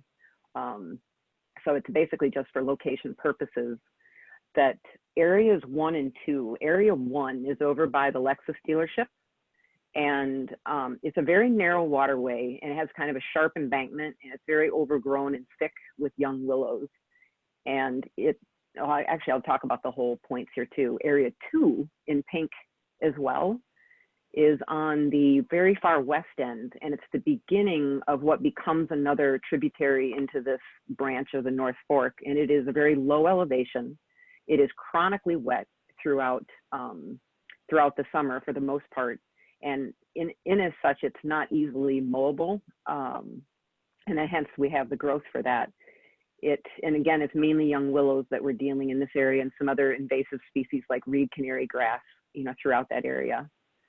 And these two areas, areas 1 and 2, which I've highlighted in pink, after all of the research that I've done, basically they're best suited for animal grazing, goat grazing, because of how the goats work and blend with nature. And we can talk about some of the reasons why that's best suited. And mainly because it's not suitable for heavy herbicide use and for mechanical equipment. So we're really left with a human being going through one at a time, or finding some animals that are a lot hungrier and much more efficient than we are. So those are areas 1 and 2.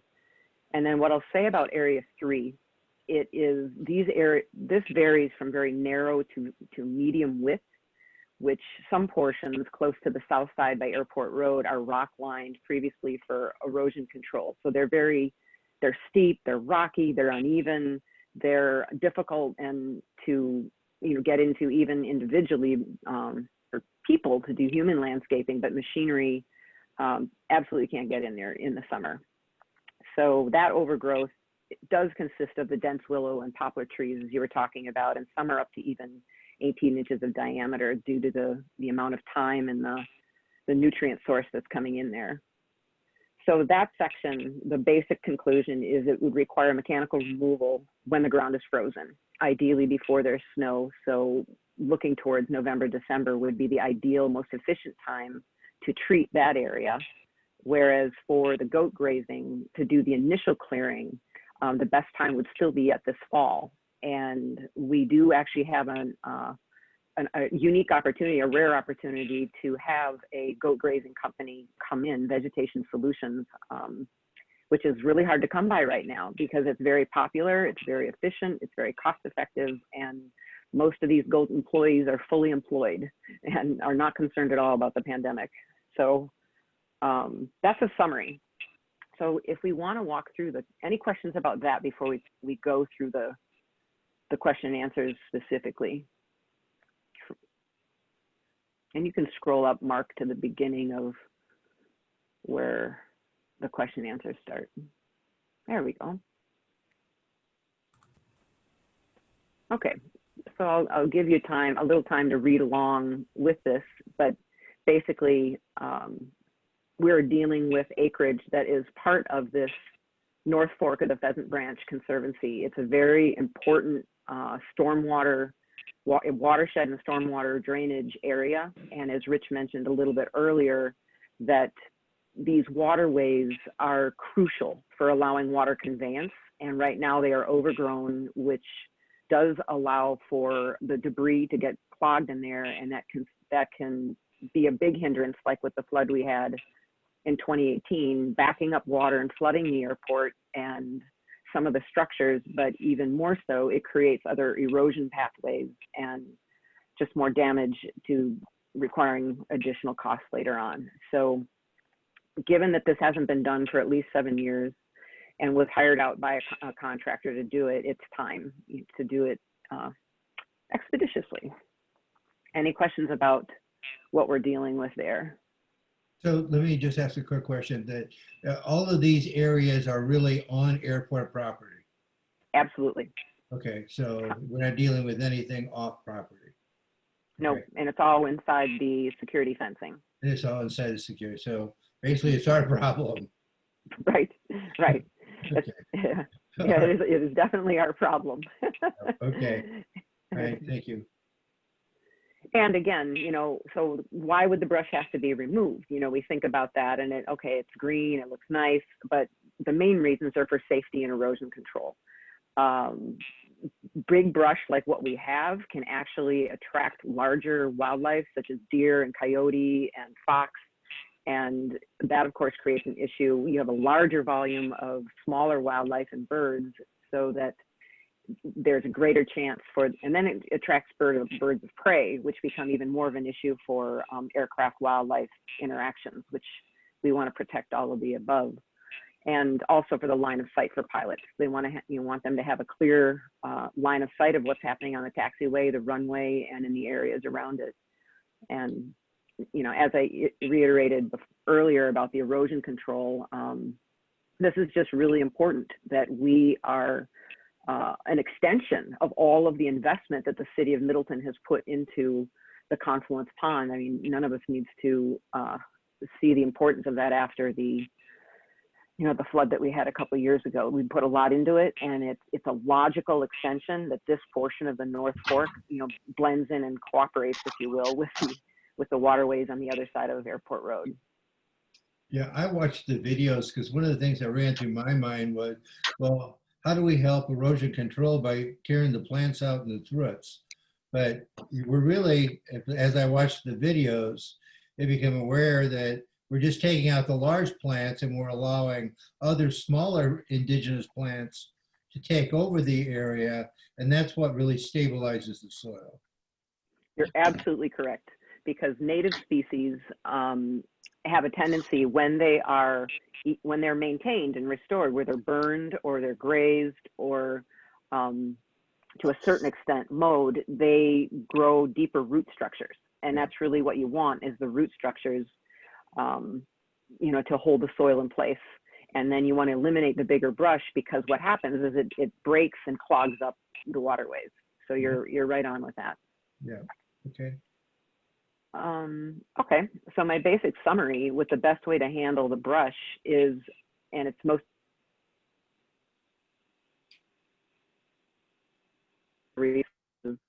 is using Mother Nature and a combination of our mechanical methods and using the animal grazing. So the way I took it, and maybe I got this wrong, is so my take was the best way to get us into the game is to wait till it freezes and using an appropriate mechanical means to clear the whole damn thing, right? So maybe use a different kind of I use them on my farm. I've got something that'll take up to 2 inches and take it down. And then you've got the big timber, they're like I don't know what I would call them. A cylinder that rotates the teeth on it. It kind of grinds it. So would you mechanically then remove everything from these 3 areas as a starter to get you in the game? Not in the first 2 areas, 1 and 2, after evaluating the cost effectiveness, because plus we want to do a pilot project. We do want to make sure that if we are through all of my research, I am perfectly clear that bringing goat grazing in is one of the most cost effective in the long run for dealing with the issue of the ongoing maintenance. And so in order to prove that, so there's a demonstratable track, it makes sense to begin immediately this fall with the initial clearing with the goats in areas 1 and 2. Area 1, you couldn't bring in a forestry mulcher, is basically what you're referring to. A very heavy duty forestry mulcher, which would be ideal. And matter of fact, after consulting with both Stacy from Adaptive Restorations and from Mark from the city, that's exactly what we need for area 3. Would be the forestry mulcher that basically can mulch and grind stuff and shred things, down to the ground up to 22 inches in diameter. Now, one thing that people should keep in mind along the waterways, because of the steep embankments, some of those larger trees, the poplar that have grown in, will have to be taken out, by hand with chainsaws. And we already know that and understand that there's just a certain portion that, manual labor, will require. And I've addressed that at the end of the questions and answers, but I can address it right now, that either airport staff or our local chapter, EAA chapter, is great at doing volunteer work, something like that, or even adaptive restoration could be hired if we find, there were more. But the larger brush will have to be taken out by a combination of human landscaping and mechanical.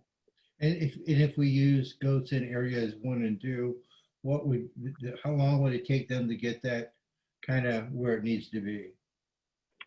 So both of those areas, given that we're doing this late in the season, would take only about 4 to 7 days. And of course, I have to keep an estimate because it depends on how much food is there for the goats. And they could be done with 20 to 30 goats in 4 days, or there may be a thicker growth in there than what I've estimated, and it may go up to 7. But Ben Roble helped me with that. So for the initial grazing, it only takes 4 to 7 days, closer to the smaller amount for them to clear the areas 1 and 2. And then what that also does, John, is it sets it up for us to see what happens when the regrowth begins next summer. Because part of how this works is that the invasive species like the willows and the reed canary grass, will regrow, but then you have to have a restoration plan that maintains that. And so that's where, Stacy's help with adaptive restoration comes in helping monitor how we address that process, so that eventually over the course of 3 to 5 years, you are moving from all these invasives into these native species that maintain it with a lot less maintenance and less impact, obviously, on airport staff, and even areas that could become mowed that currently can't be because of what's there.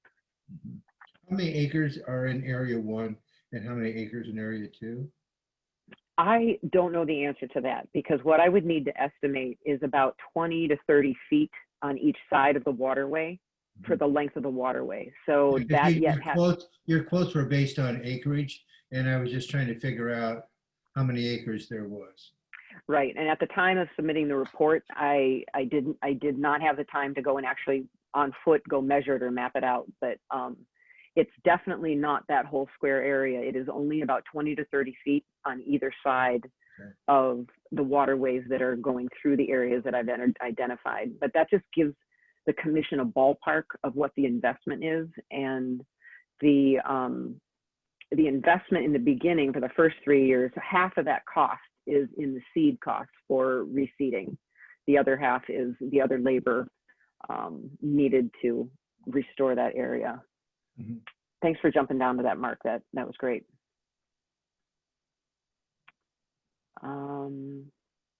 Anything else about question C, about this multi-pronged approach being the most economical? And then, of course, there were natural concerns that not only John had in our initial conversations, but others would have about, what other airports for comparison are using goat grazing. And the most prominent ones were obviously ones we could find most easily were these larger international airports. And in my research, I actually discovered that Chicago Hare is the leader internationally in turning, using these kinds of methods and turning green for the airports. So they even have a convention now every year. This time will be virtual, to deal with all aspects of turning an airport into a green environment. But one of the most popular aspects is using animal grazing on the grounds. And, I don't want to be too redundant, but the bullet points speak for themselves. This is right on the, the city or the Chicago Department of Aviation's website. If you want to see, all of the points they came to, it's exactly the same points that I came to, as I was going through and doing the research. So it's just a more efficient way. It does reduce the habitat for wildlife that's going to be hazardous to airport operations, but it doesn't eliminate the habitat of birds such as the meadowlark. They still have their habitat, but why the goats are a perfect option is goats don't startle birds. They live in harmony with them, but when you run a mower through, then they startle, then you have birds up in the air, and then you have the interaction with aircraft that nobody wants. So they just naturally belong doing that. And of course, it's an alternative to herbicides, which we are working hard to try to keep out of the waterway areas. And I talked a bit about the soil erosion. If you could bring heavy equipment into the areas 1 and 2, it would create a lot of damage to the ground. Area 1, you absolutely just can't. Area 2, it's an option, but it wouldn't be the best option. Plus, we're not emitting pollutants into the air. We're keeping very green with that, and it also saves on the already filled labor. The staff at the airport is already pretty committed right now to their normal operations. So you have the goats do some of the extra work. There's a lot of videos in the email. There's video links in the email that Cara provided. I thought some of them were pretty interesting. I saw the goats were alongside the runway at O'Hare. Obviously, goats are deaf. You seem to be too startled by the jet's No. landing. No. I mean, that actually surprised me too. And I should say how I got into all of this is my family has property out in the driftless area that I started clearing by hand. And I was like, there has got to be a better way. So I got on the internet, I saw this, and I went to Rich and I said, Rich, here's the answer. Let me do some research. This is gonna, take care of everybody's needs right now. Let them be fully employed. And it just so turns out that the only company that responded to me was Ben Roble from Vegetation Solutions. They are all booked. They are fully spoken for. And this window we have this fall, at least to do the initial clearing, is because Ben is actually bringing his goats back from O'Hare and the Chicago Water Reclamation District this week. So they're ready to be employed before their breeding season. And when in my discussions with Mark Wagner, they had actually done goat grazing for the city. I remember that when running through some of the parks with Orchid Heights, and it was successful by his account, but they just couldn't get a hold of contractors to come in and do it. So it kind of went by the wayside. So Ben would be excited to do some contracting with the city and with the airport. He would rather be more local, he's in Richland Center as opposed to all the way down to Chicago, but we have highly trained airport goats that they are not bothered by airplanes, people, traffic, noise. All they care about is eating, John. Yeah. I can relate to that. I like to eat too. Right now, most of us are doing with a little extra. Okay. Basically, with this window of opportunity, what Ben and his company would provide, because we have, these are on waterways, he doesn't have to bring, oops, am I back there? Yeah, keep going. Can you hear me? Okay. Yeah, he wouldn't have to bring water, so that helped to keep some of the quote costs down. But he provides the transportation of the goats to and from the airport and all of the labor to set up the solar electric fencing that actually would be within the security fencing of the airport. The herd, he will estimate what's appropriate between 20 and 30 animals, and he's on call for emergency situations. But part of how we're able to keep the cost down on this is a cooperative effort with the airport staff. And so right now that would be principally under my jurisdiction. And bottom line, if we check on the fence daily, that is the main thing. The goats like to stay together. People have been concerned of what about goat outbreaks? Well, they're not interested in that. The only time there would be an issue is if there was a breach of the fence. And that's what the staff checks on daily. And if there's a storm, then you kind of plan ahead for that. And then Ben is also planning ahead, knowing if there's something severe coming in, that there may be some work to do with that. Or if you're checking it because if a deer happens to crash through there, but the whole idea ultimately is that we're eliminating that population on the airport as well by eliminating the larger brush through the other means. Okay. So that's basically how the goat grazing service works. So what would the cost be for areas 1 and 2 if we decided to give it a try? All right, so scroll down here on question G. These are the costs. So this is the cost for what I'm calling the pilot project, which is basically doubles as the initial brush removal from what's been neglected over a course of time. Now, this area 1 was previously cleared not as long as 7 years ago. So we do not have large trees in this area. We have just these thick, small willows. And if we were only to do area 1, then that $360 round trip is the initial drop off and then pick up of the goats. Yeah. The labor that you see there is Ben's hours for setting up the electric fence. He's estimating about 5 hours on either end, set up and take down. The herd rental is $190 a day. And we're estimating it to be at the low end, but I put the full range of anywhere of about roughly $1,600 to $2,200 for that area to complete it for the initial clearing. So that's area 1. Then moving on to area 2, he only charges $50 for an airport transfer. He'd have to get him back in the truck and bring him over to area 2, which is down at the other end of the airport. Again, you have the estimated hour for labor to set up the fence, but during this time, he's beginning to train me in doing that. So we would be working together, which could speed up the labor process that you see there. And again, that same area is estimated at about 4 to 7 days. So the total for this pilot program, which serves as I said, as initial clearing, but also the basis for us to see what does the invasive regrowth look like next summer, and working into the possibility of a little bit longer term contract, which would save costs, is between $2,900 and $4,000 to do the clearing of both of those areas. Mhm. So if you figure out the average cost per day, I thought this was a better way to break it down so you can see the comparison between mechanical methods. If you have them for longer periods, it's about $290 a day. If you have them for 8 days total on the 2 areas, it's $370 a day. Okay.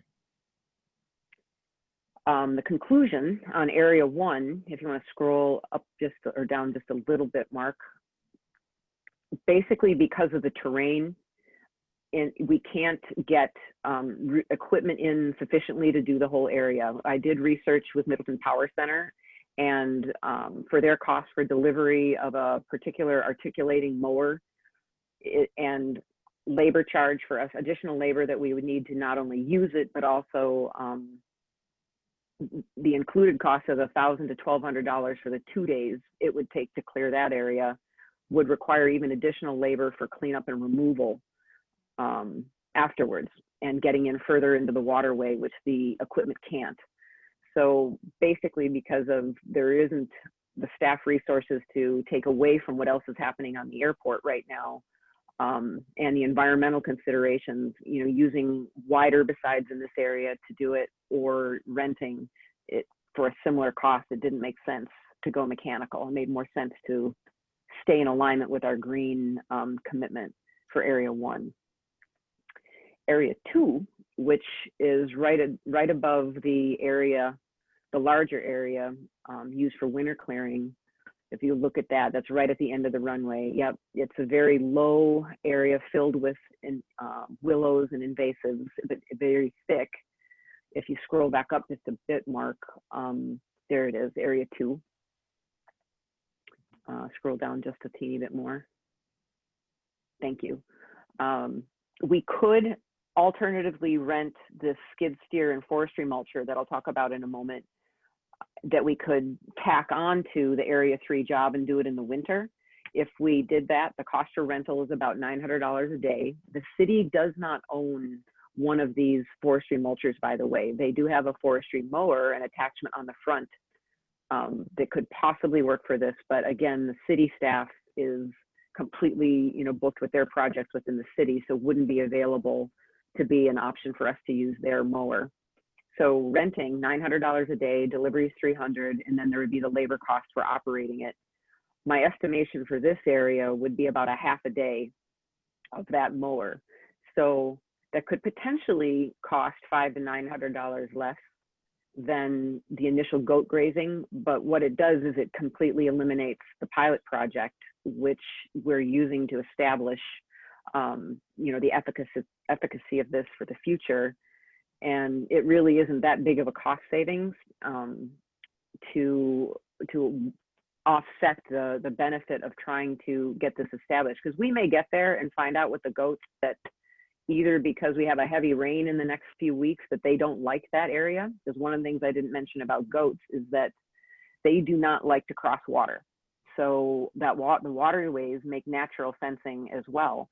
They will go up to water, they will drink from it. They don't mind a little bit when it's damp, but if this area becomes completely flooded, then the goat grazing really wouldn't be an option, and you would have to resort to the skid steer and the mulcher in the winter for this area number 2. But given all the things that I looked at, balancing, you know, safety and future investment and going green, I concluded that again, the goats would be best in this area. Any question about those 2 areas? Rich, do you concur with the cost of doing it traditionally? Well, yes, John, I do. Cara's done the research there. The areas 1 and 2 are wet. The would have normally been mown either by Mr. Wagner for cropping or us just to keep the section number 2, especially alongside there. But as we know, the water table has been rising in this area since the flood. We just haven't been able to get the mechanical in there.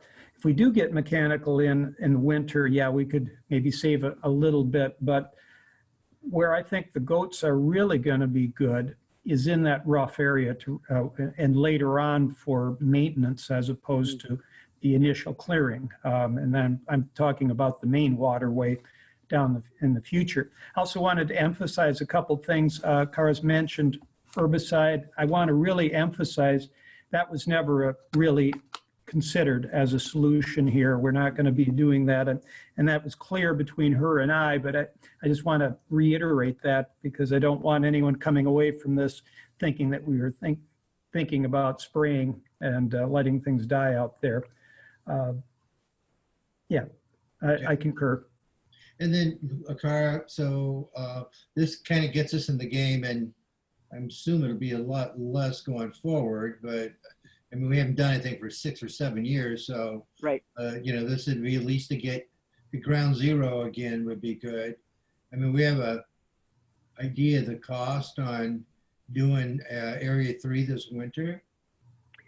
Yes, and actually, Mark, scroll up just 1 second. Okay, I wanted to make sure. Yep, that takes us to question H, John. Yes. Right there about the area.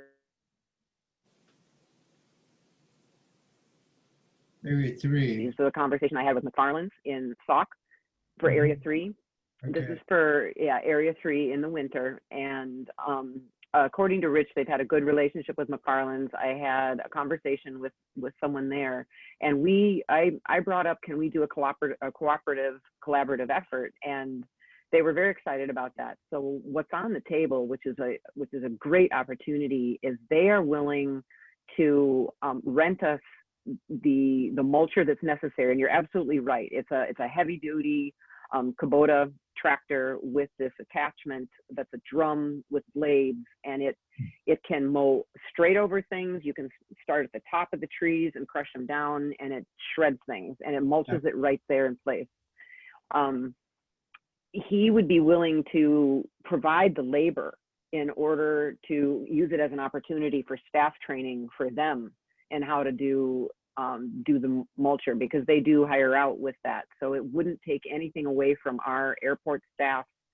And the cost, it's $900 a day. The delivery is $300. And he basically told me, if you want to do this, we could do it as soon as it freezes, $2,100.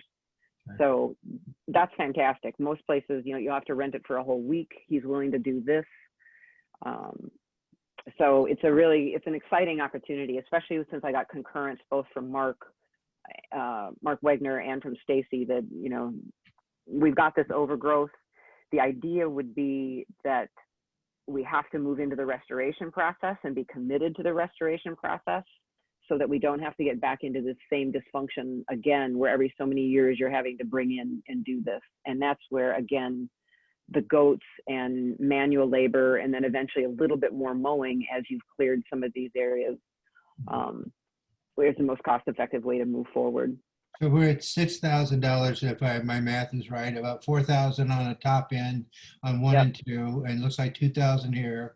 So we're at about $6,000. That gets us kind of everything removed. And then with the restoration component of it, would they do that next year, or how does that work? Yes, and so come down back a little bit, Mark, right after that question I just answered about, I kind of answered this ahead of time about the forestry mowing and the goat grazing. Will it eliminate everything? And of course the answer is no, but economically, Rich and I've talked about this, and I'm involved in Chapter 93, and we could have some very successful work days at no cost, a little chilly afterwards, and clear the rest of the trees. So basically that $6,000 investment would take care of the initial clearing in areas 1, 2, and 3. So that's the initial outlay. Then comes the maintenance and the restoration. And this is a process, and Stacy's on the call here too, and she may be able to fill in a little bit more about this. But my understanding, and from my own work of restoring our family's property, you know, out in the driftless area, is it's a process of, you know, 3 to 5 years to remove the invasive species, to reseed it and have the native species take over and provide the erosion control. And again, I do not have this specific acreage that I can go out and work on and come back for our next meeting with data about how many acres are we looking at for the restoration process, and those costs can be honed down more closely. But I wanted to at least give the commission an idea of, this is a partnership we would need to look at from a very reputable company that, you know, Mark was very pleased that we could do some collaborative work here. And it could also include the berm as well in front of the airport. We talked about that as well, that there's another prairie restoration area there that's kind of gotten left because of the full staff nature of both the city of Middleton and the airport grounds. So I see it as two different problems. The immediate problem is to clear everything so we can restore the waterways functionality and kind of help nature get back to normal, if you would. And that's exactly right. That's a $6,000 investment, and we would do that part manually or some other means anyhow, because it's just work that has to be done. So Correct. That's part of the normal airport maintenance. The question becomes then, you know, do you let it start to grow back up and have to do this again in 6 years or 5 years, or can you do it incrementally, right? Right. And then, you know, the numbers will kind of tell us something about that. And so I mean, I would want to know more, but I see it as two separate decisions. One is we just got to clear what we have because the time is here, and you know, I'm not opposed to any of this. Commissioners, what questions do you have? What are your thoughts? What are your questions? And I would just add, John, that if there's going to be a recommendation to proceed with this, which I really appreciate all the work that Cara has put into this. This is really awesome. Yeah. But if there's going to be a recommendation to proceed yet this year, obviously you want to make sure you have the funding, and you know, if you can absorb this through the budget this year. But ultimately, this needs council approval with that type of expenditure, in my view. And Well, I could probably. I'm not so sure it isn't really under Rich's airport maintenance, because he would be spending his labor to do that anyhow. And I think last year we had 6,000 in the budget for this. So, I mean, I think we could sort that out, but it's really, okay. You know what I mean? I think it's part of the airport manager's job, personally. But it's a budgeted, if we budgeted for it, which I don't recall specifically budgeting for that for this year, but I can see what I can find in the meantime while you talk about it. Sure. Yeah, I mean, so, I mean, we could, well, let's see what people's thoughts are first. I mean, in comments.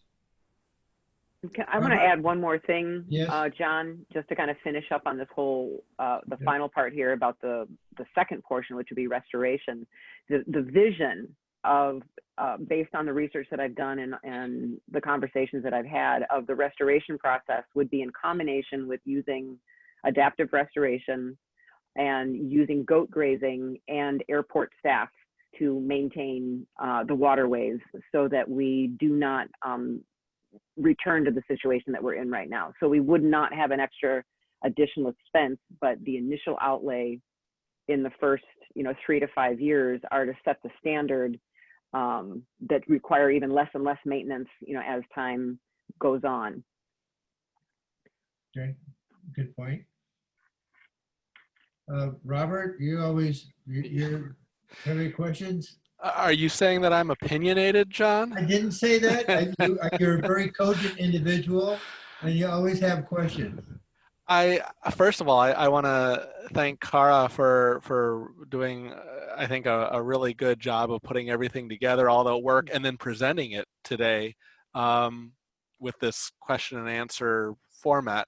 I'm very excited about it, honestly. I feel like the the math seems to work out. It looks like it's one of the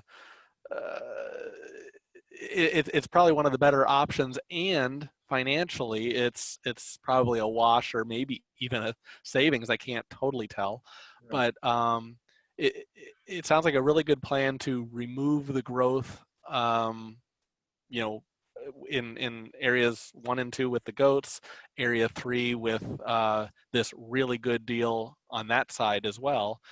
And then I agree with John that you know, we need to talk about what happens after, but I love the idea of putting down seed or something, you know, whatever adaptive restoration or somebody like them says, to try to make it so that we're being proactive at not letting it go bad again.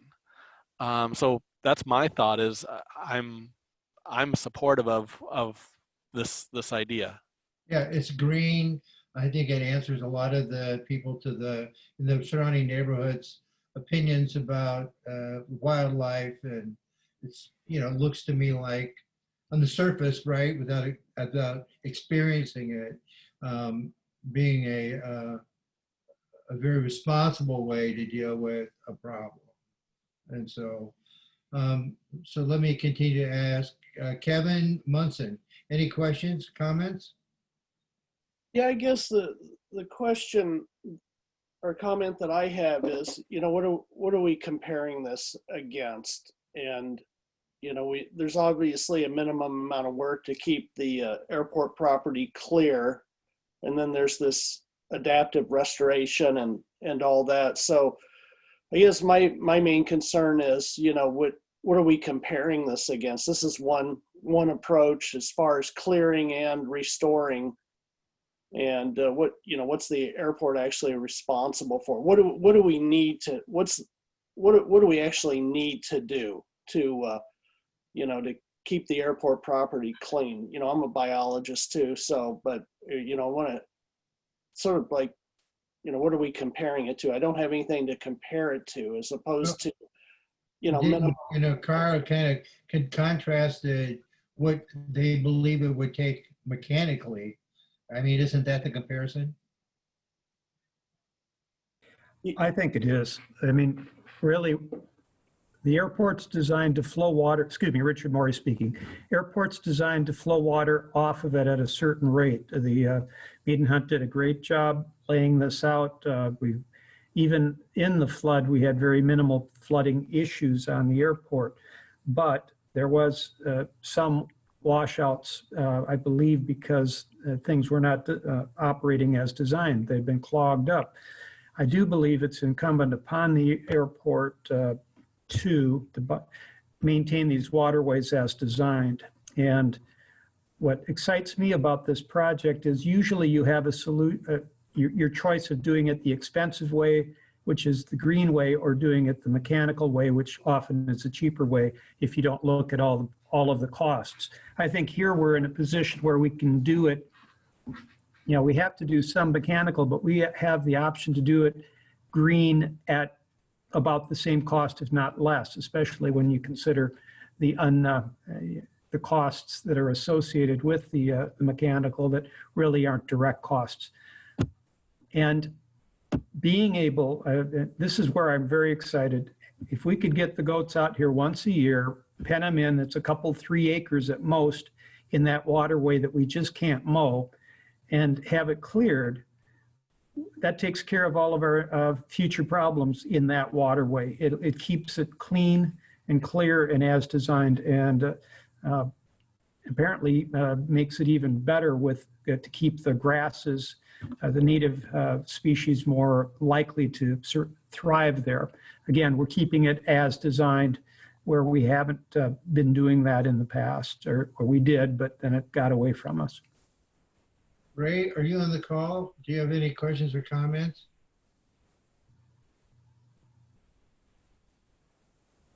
How about Luke? Or Luke, are you on the call? Do you have any questions or comments?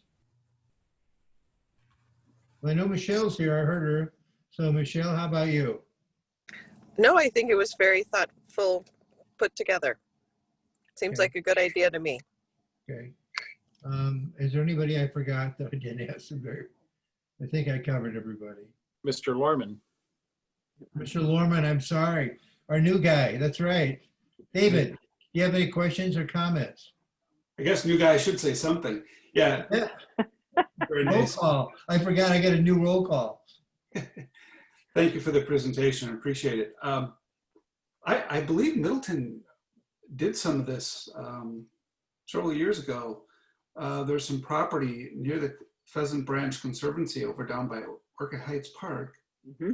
That area below the water tower, it's a forest or a woods. Yep. Oh, you're nodding your heads. Okay. Yep. Yeah. So I guess we have some history of its success. And no, my only comment is following what John already said. If there's already a budget accommodates for obviously this aspects of taking care of the property, and if I think if we can, this is a new and unique and green way to do it. It's certainly worth our time to continue to investigate. You know, I guess with respect to the first component, the clearing of it, I would be comfortable.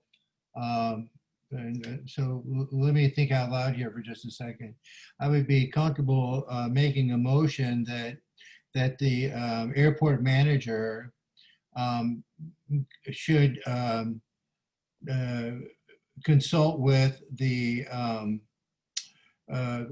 chief financial officer of the city on the funding of this project under the umbrella of the airport maintenance, right? And which is really what it is. It doesn't need to be a separate project. I mean, we're hearing it more. Do we have any pushback? Do we agree with the concept? Do we have any problems with the concept? But at the end of the day, the airport manager should be managing the airport. And I think there's funds available to do that. And if there's any question about whether or not that allocation is adequate, then you should talk to Bill about that. Because I think if we looked at it before, there was a spend up to $5,000 or something of that nature that could be done without any approvals. Now, if during that conversation, Bill and Mark and Rich decided that the airport needed to come back and make a recommendation, then we can make the recommendation here, and then it would go through its normal processes to the city, to the council, to whatever it is. But I think I'd like to see if just the airport manager could do it with the airport finance and see if they could do it under the existing structure. I mean, Mark, does that make sense? It does. It does. Okay, so I guess that's the motion. Attorney, well, let me make the motion. We'll see if there's a second. So I'd like to make a motion that that the airport manager contact the city, Bill Burns of the city, to discuss funding this potential method using the existing budget and financial structure. And for clarity, John, you're talking about phase one, both areas 1 and 2 and area 3 in the future, or are you talking about only areas 1 and 2 right now? I think we should look at doing areas 1, 2, and 3 to get us back to ground zero. Okay. Now, Bill and Rich could say you can't do 1, 2, and 3. You can do 1 and 3, 1 and 2. I mean, that's really beyond our scope, right? We should let the airport manager be the airport manager. I'll second that motion, and the only thing I would add is any calls to Bill Burns should probably happen tomorrow, because the next finance committee meeting is Tuesday night. And if something does have to go before finance, something does have to go before council, better to get it in the works before the weekend starts. Okay, duly noted, and we will add that to the language. So I have a first and I have a second. Any more discussion about the viability of this? Do we have any objections? I will note that our finance committee agenda has already completed, but I think I will flag it in the morning with Rich Morey for our finance team to see how they can accommodate this. What I'm hearing is areas 1, 2, and 3, which if I heard the math earlier, that was 6,000 for area 1 and 2 combined. It's the 4,000 and then roll down. 62, right? And then another 2,000, 2,100 it looks like down here. Is that? Yeah, so it's a little over 6,000. That's the top end. Yeah. 4,070. Oh, I'm sorry. That's the total for the, okay, got it. Sorry. Okay, thank you. It's about 6,000, which I thought we had. I can go back into my old emails, but I think in not maybe this year's budget, but in prior year budget, that was included as a number in the base for airport maintenance. So, but frankly, I don't think it needs to go to finance. I think Bill can say it's within Rich's spending authority. Okay. And, and we do have, we just got 94,000 and we're going to get another. And earlier in the year, we got 80 some thousand. So, I mean, it isn't like we're not going in the right direction. It's work that's got to be done. So what's the gap? What's the margin? If you do it one way, it's 5,000. You do another way, it's 6,000. You do another way, maybe it's 7,000. Regardless, the work's got to be done. So, John, if I may interject, Yes. just in all due respect, I agree with you. It should fall underneath the airport manager's purview, but I have always deferred to the airport commission and especially the city council on any expenditures that are unusual. I feel more comfortable that way. I like the city to own those type of things. I don't know how long it would be, but we are kind of running out of time. And if we could get a request, maybe we can do this without, but I'd like to have a backup plan voted on tonight. That I don't know. The fact of the matter is, Rich, we can refer to the council, but the council is not going to be quote unquote in the know. The fact of the matter is you're the one that's been clearing brush and knows about it and knows Cara, and it's your job as airport manager to sort this out. That this is not our area. I don't see anything objectionable in the idea. Matter of fact, Lone Rock has looked at this whole idea before, and obviously O'Hare's used it. No, I agree with you completely. I agree with you completely, John. It's just that I like to follow protocol, and anytime I'm spending more than about $5,000, I like to have the city council involved in it. I'll be happy to make a presentation, but generally we're in the black. It's a reasonable request, and the city council generally goes with the airport commission's recommendations. So if we had a backup, you spent 20,000 to fix a snowplow, and it didn't go through the city council. It went through the city council eventually. Exactly. So, at some point in time, you have to make the call. My choice would be to go with it as you've just outlined. Okay. Discuss it with Bill and Mark, and then if everybody decides it's within the funding and comfort zone, then you should do the work. And if it's not, then we will make motions and contracts and all of the wonderful things that makes government. I can live with that. I may come back with half a loaf. We'll do 1 and 3 and then have to go back for 2. I'm okay with that. That's your 1 call. and 3 are the time critical ones. That's totally your call, Rich. Thank you, You're John. there, you look at it, you make the call. I think it'll fit within the budget. I think Bill will approve it, and we'll find out where we land. Excellent. Okay, so we have a motion and a second. Was there any more discussion within the group, the commissioners? Are you okay with this as your approach, as your motion to endorse the approach? This approach too. We would, sure, I'd endorse this approach to brush management, and ask that the airport consult with the finance director to discuss funding on this plan under the umbrella of grounds maintenance.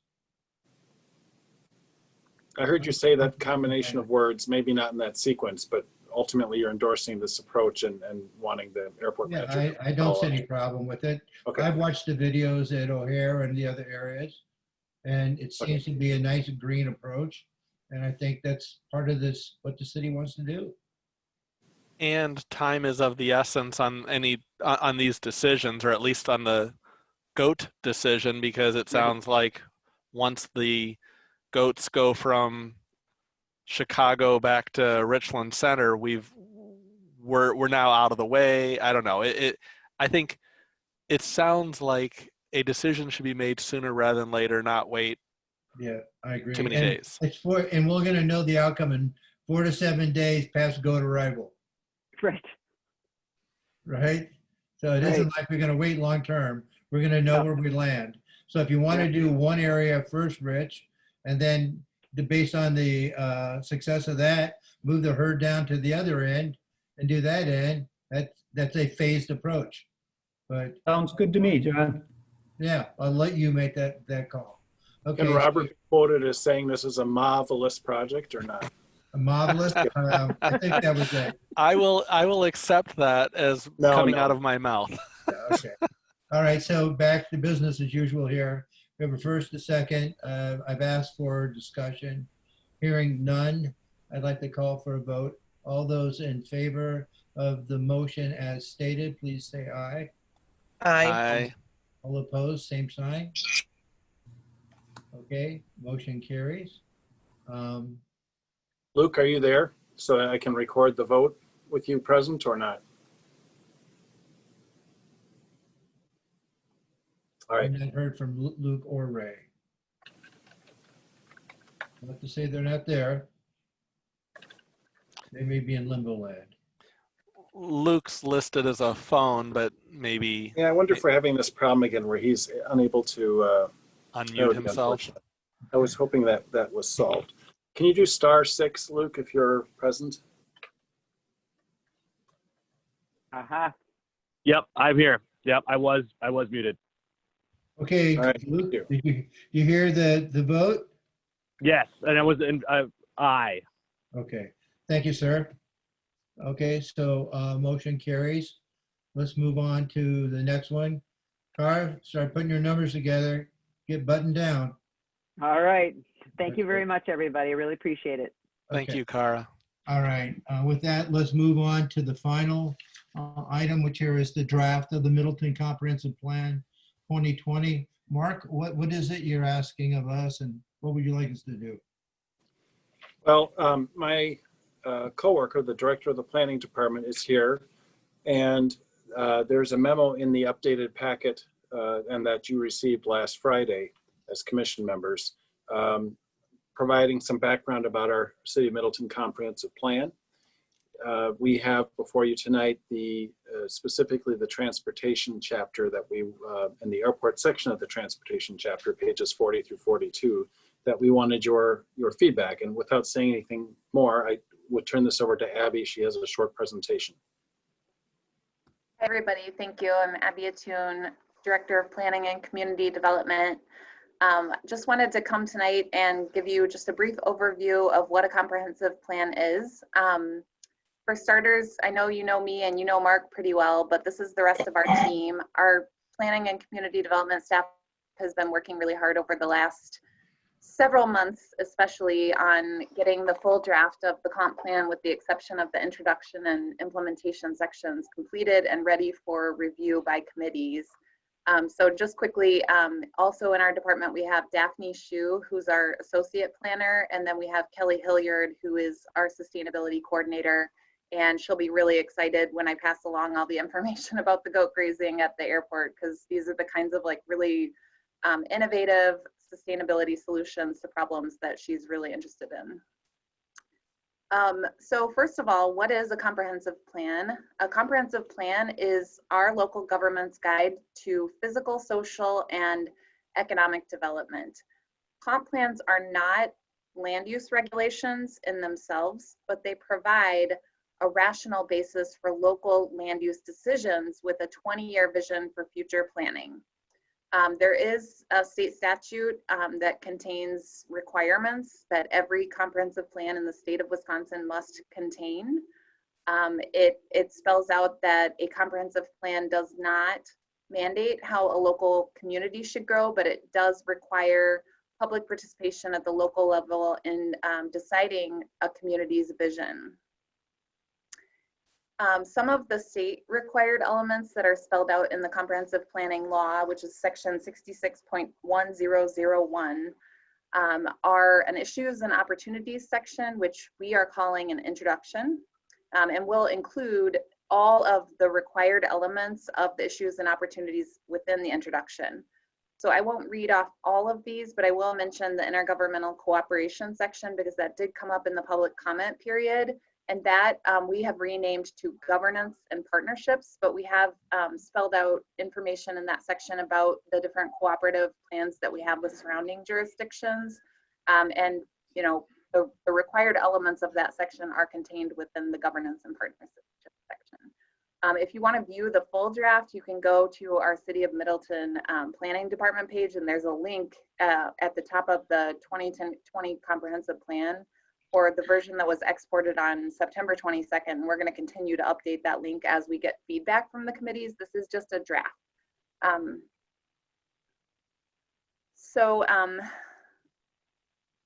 Further about comprehensive plans, the enactment of a comprehensive plan does not make it a regulation, but there are specific city ordinances that must be consistent with the comprehensive plan, and those are official mapping, subdivision ordinances, zoning ordinances, shoreland or wetland zoning ordinances, and we do have a line item that we're requesting in our budget next year to update the city's zoning ordinance. It's pretty outdated, and we want to make that a priority coming on the heels of the comprehensive plan. What we would like to do is to keep this plan a living document and continue to update it annually, especially mapping, because that changes pretty frequently. And we want to make sure that we build that into our process, that it becomes an annual review. We began this update all the way back in 2015, and we looked at it as a minimal update to the plan. And then we worked on it for a couple of years, and we decided in 2019 that it's really a complete overhaul, and we basically started from scratch. So none of the language that was included in the previous comp plan approved necessarily is included in the new version. It was really quite a complete overhaul. So we held a kickoff meeting. We had our public participation plan approved. We've held 17 public input sessions and 24 sessions with our plan commission as work sessions and discussions. At our last plan commission meeting, our commission referred this out to 10 different city committees, and we've since added 3 additional committees to the list at the request of the designated staff person for those committees. So Mark and Kelly and Daphne and I are getting to go to a lot of different committee meetings this month and talk about the document and get feedback from committees and commissions.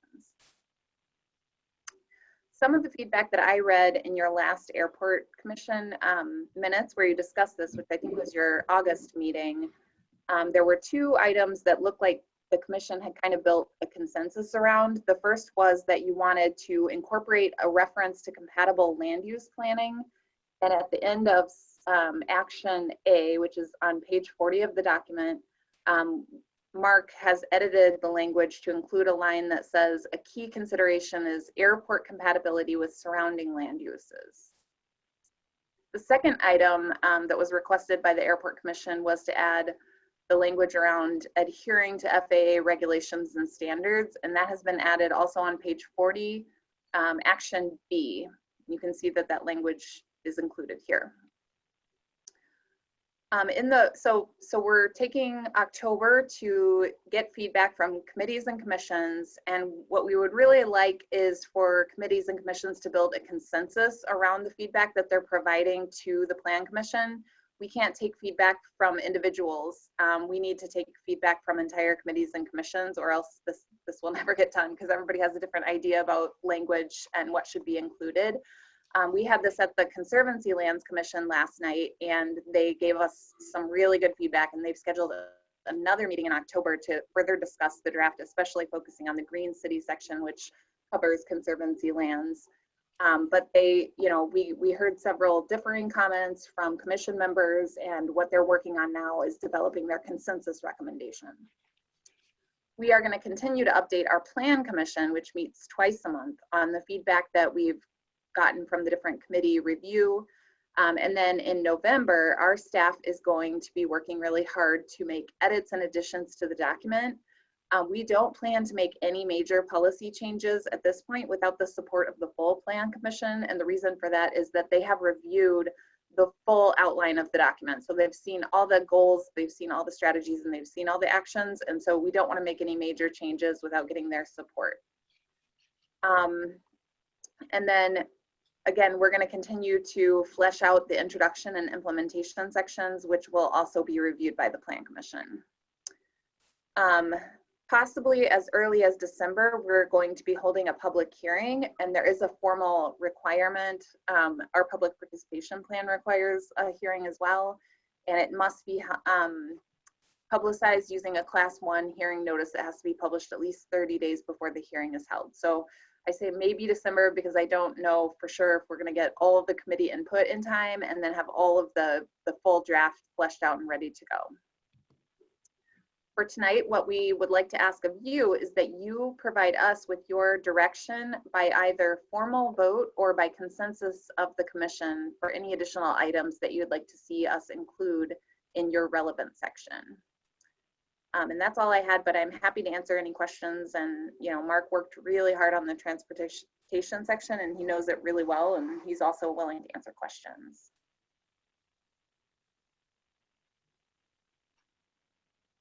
Okay, so I guess I should at this point ask the commissioners if they have any suggestions or feedback that ultimately would translate itself into some form of a recommendation. And I guess we'll just circulate through the commissioners. Rob, you want to give us your kind of thoughts regarding this? Sure, I read through the airport section in detail and a few of the other sections under transportation based on interest level and time. Yes. And I thought it was well drafted, and I actually did not have any changes that I could offer right now or any proposals. So I'm happy with what I've read so far. Okay. David Lorman, comments? Thoughts about this document? I just saw a couple technical minor things at the beginning of the statement where you have airport Maury Field, but then later in the document you reference it as C29. Just make sure you have the C29 directly after the Maury Field in a parenthesis, so then it carries through the rest of the document, just consistency. Sorry about that. I do a lot of technical writing at work. I'll send you all my technical writing then, because that's the part I really don't like to do. Then on page 41, second to the last paragraph, you use the term he, and then airport manager. I would say take the gender out of there and just use the term airport manager, because that's what the person is and that's what they do. Good comment. Very good comment. And the other thing is the statement about noise. Okay, I get it. It's part of the landscape at the airport, but the way it's sort of laid out, I guess my only comment would be is, it says that most of the noise appears to come from the flight school operations, yet pretty much state that the airport became a flight training facility in 1942. So what's interesting is I think that's kind of important to have at the beginning of maybe somewhere up in actually on the first page of the document, in section 6, and just simply state that Maury Airport has been a an education training and community center since 1942 at the current location. And so then when you get back to that last paragraph where it talks about the noise, I mean, if we have numbers to just say it's a majority of the complaints, I think is a little bit kind of vague. So it might just be better to leave the aspect of flight or flight training operations being the source of noise and just simply clean up the statement and say, yeah, okay, there's noise. And this is one of the things that is to carry on through the rest of the statement that is being addressed and will be addressed through the standard operating procedures that now exist through the complaint process. That's it. Thanks. Okay. Thank you, David. Luke, if you're on the call, do you have any comments? None that hasn't already been covered, John. All right. Thank you, Luke. Professor Munson, do you have any comments? Kevin? Yeah, I'm here. No, I don't have any comments, but I didn't realize that we were going to make a decision on input tonight on this. So I'm not really prepared. I would have studied it a little more. But I don't have any comments at this time, no. Okay. Ray, are you on the line? Ray, do you have any comments? I haven't seen Ray the whole meeting, so I don't think he's present. Great. Michelle? Michelle, do you have any comments?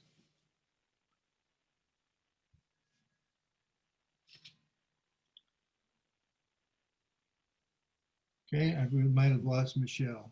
My only comment is in C, where we specifically call out transmission lines and proposed buildings avoiding conflicts.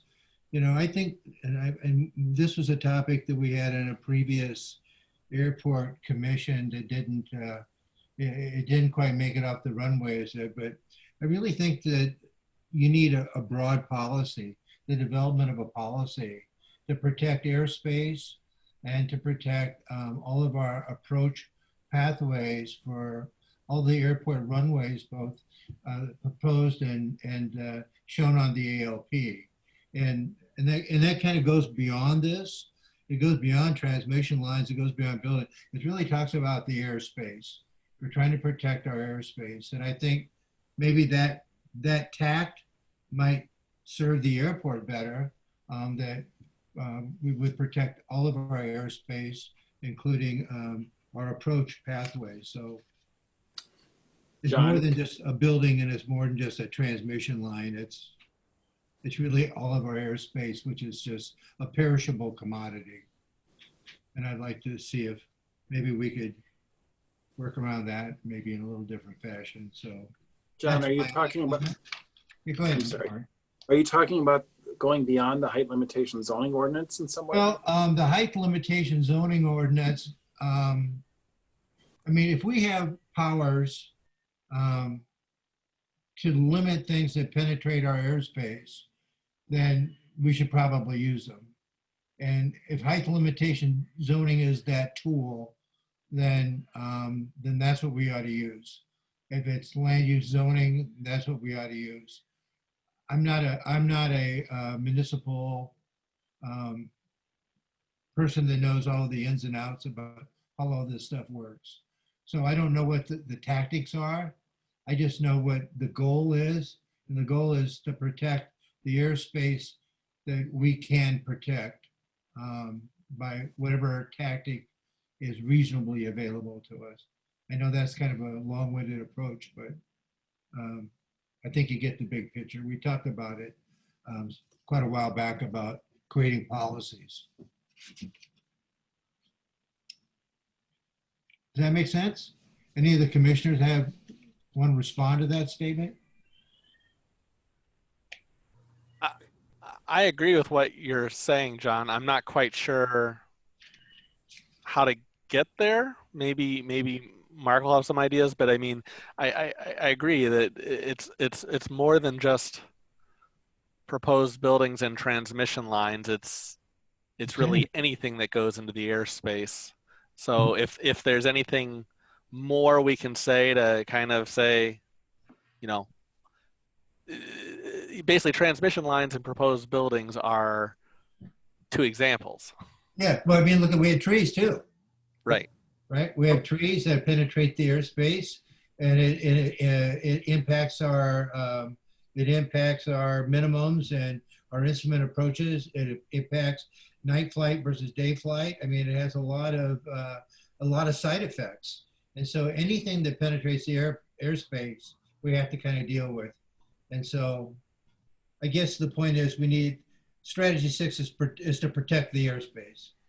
You know, Protecting the approach corridors, if I may interject, John, that's very important. Yeah, exactly. Protecting the approach corridors. Right, so it's the airspace and approach corridors, right, for any runway shown on the LP. And so I'll let others that are more astute than me work out the exact language, but that's basically the approach I would say is I would protect the airspace and the corridors. And the means for that is to ensure that future transmission lines and proposed buildings avoid conflict. Right? I think this can be easily done in the language that Rich said, just replace the ensure, and that was essentially too specific. What you're asking is to have language that says protect the airspace and the approach corridors to avoid conflicts with,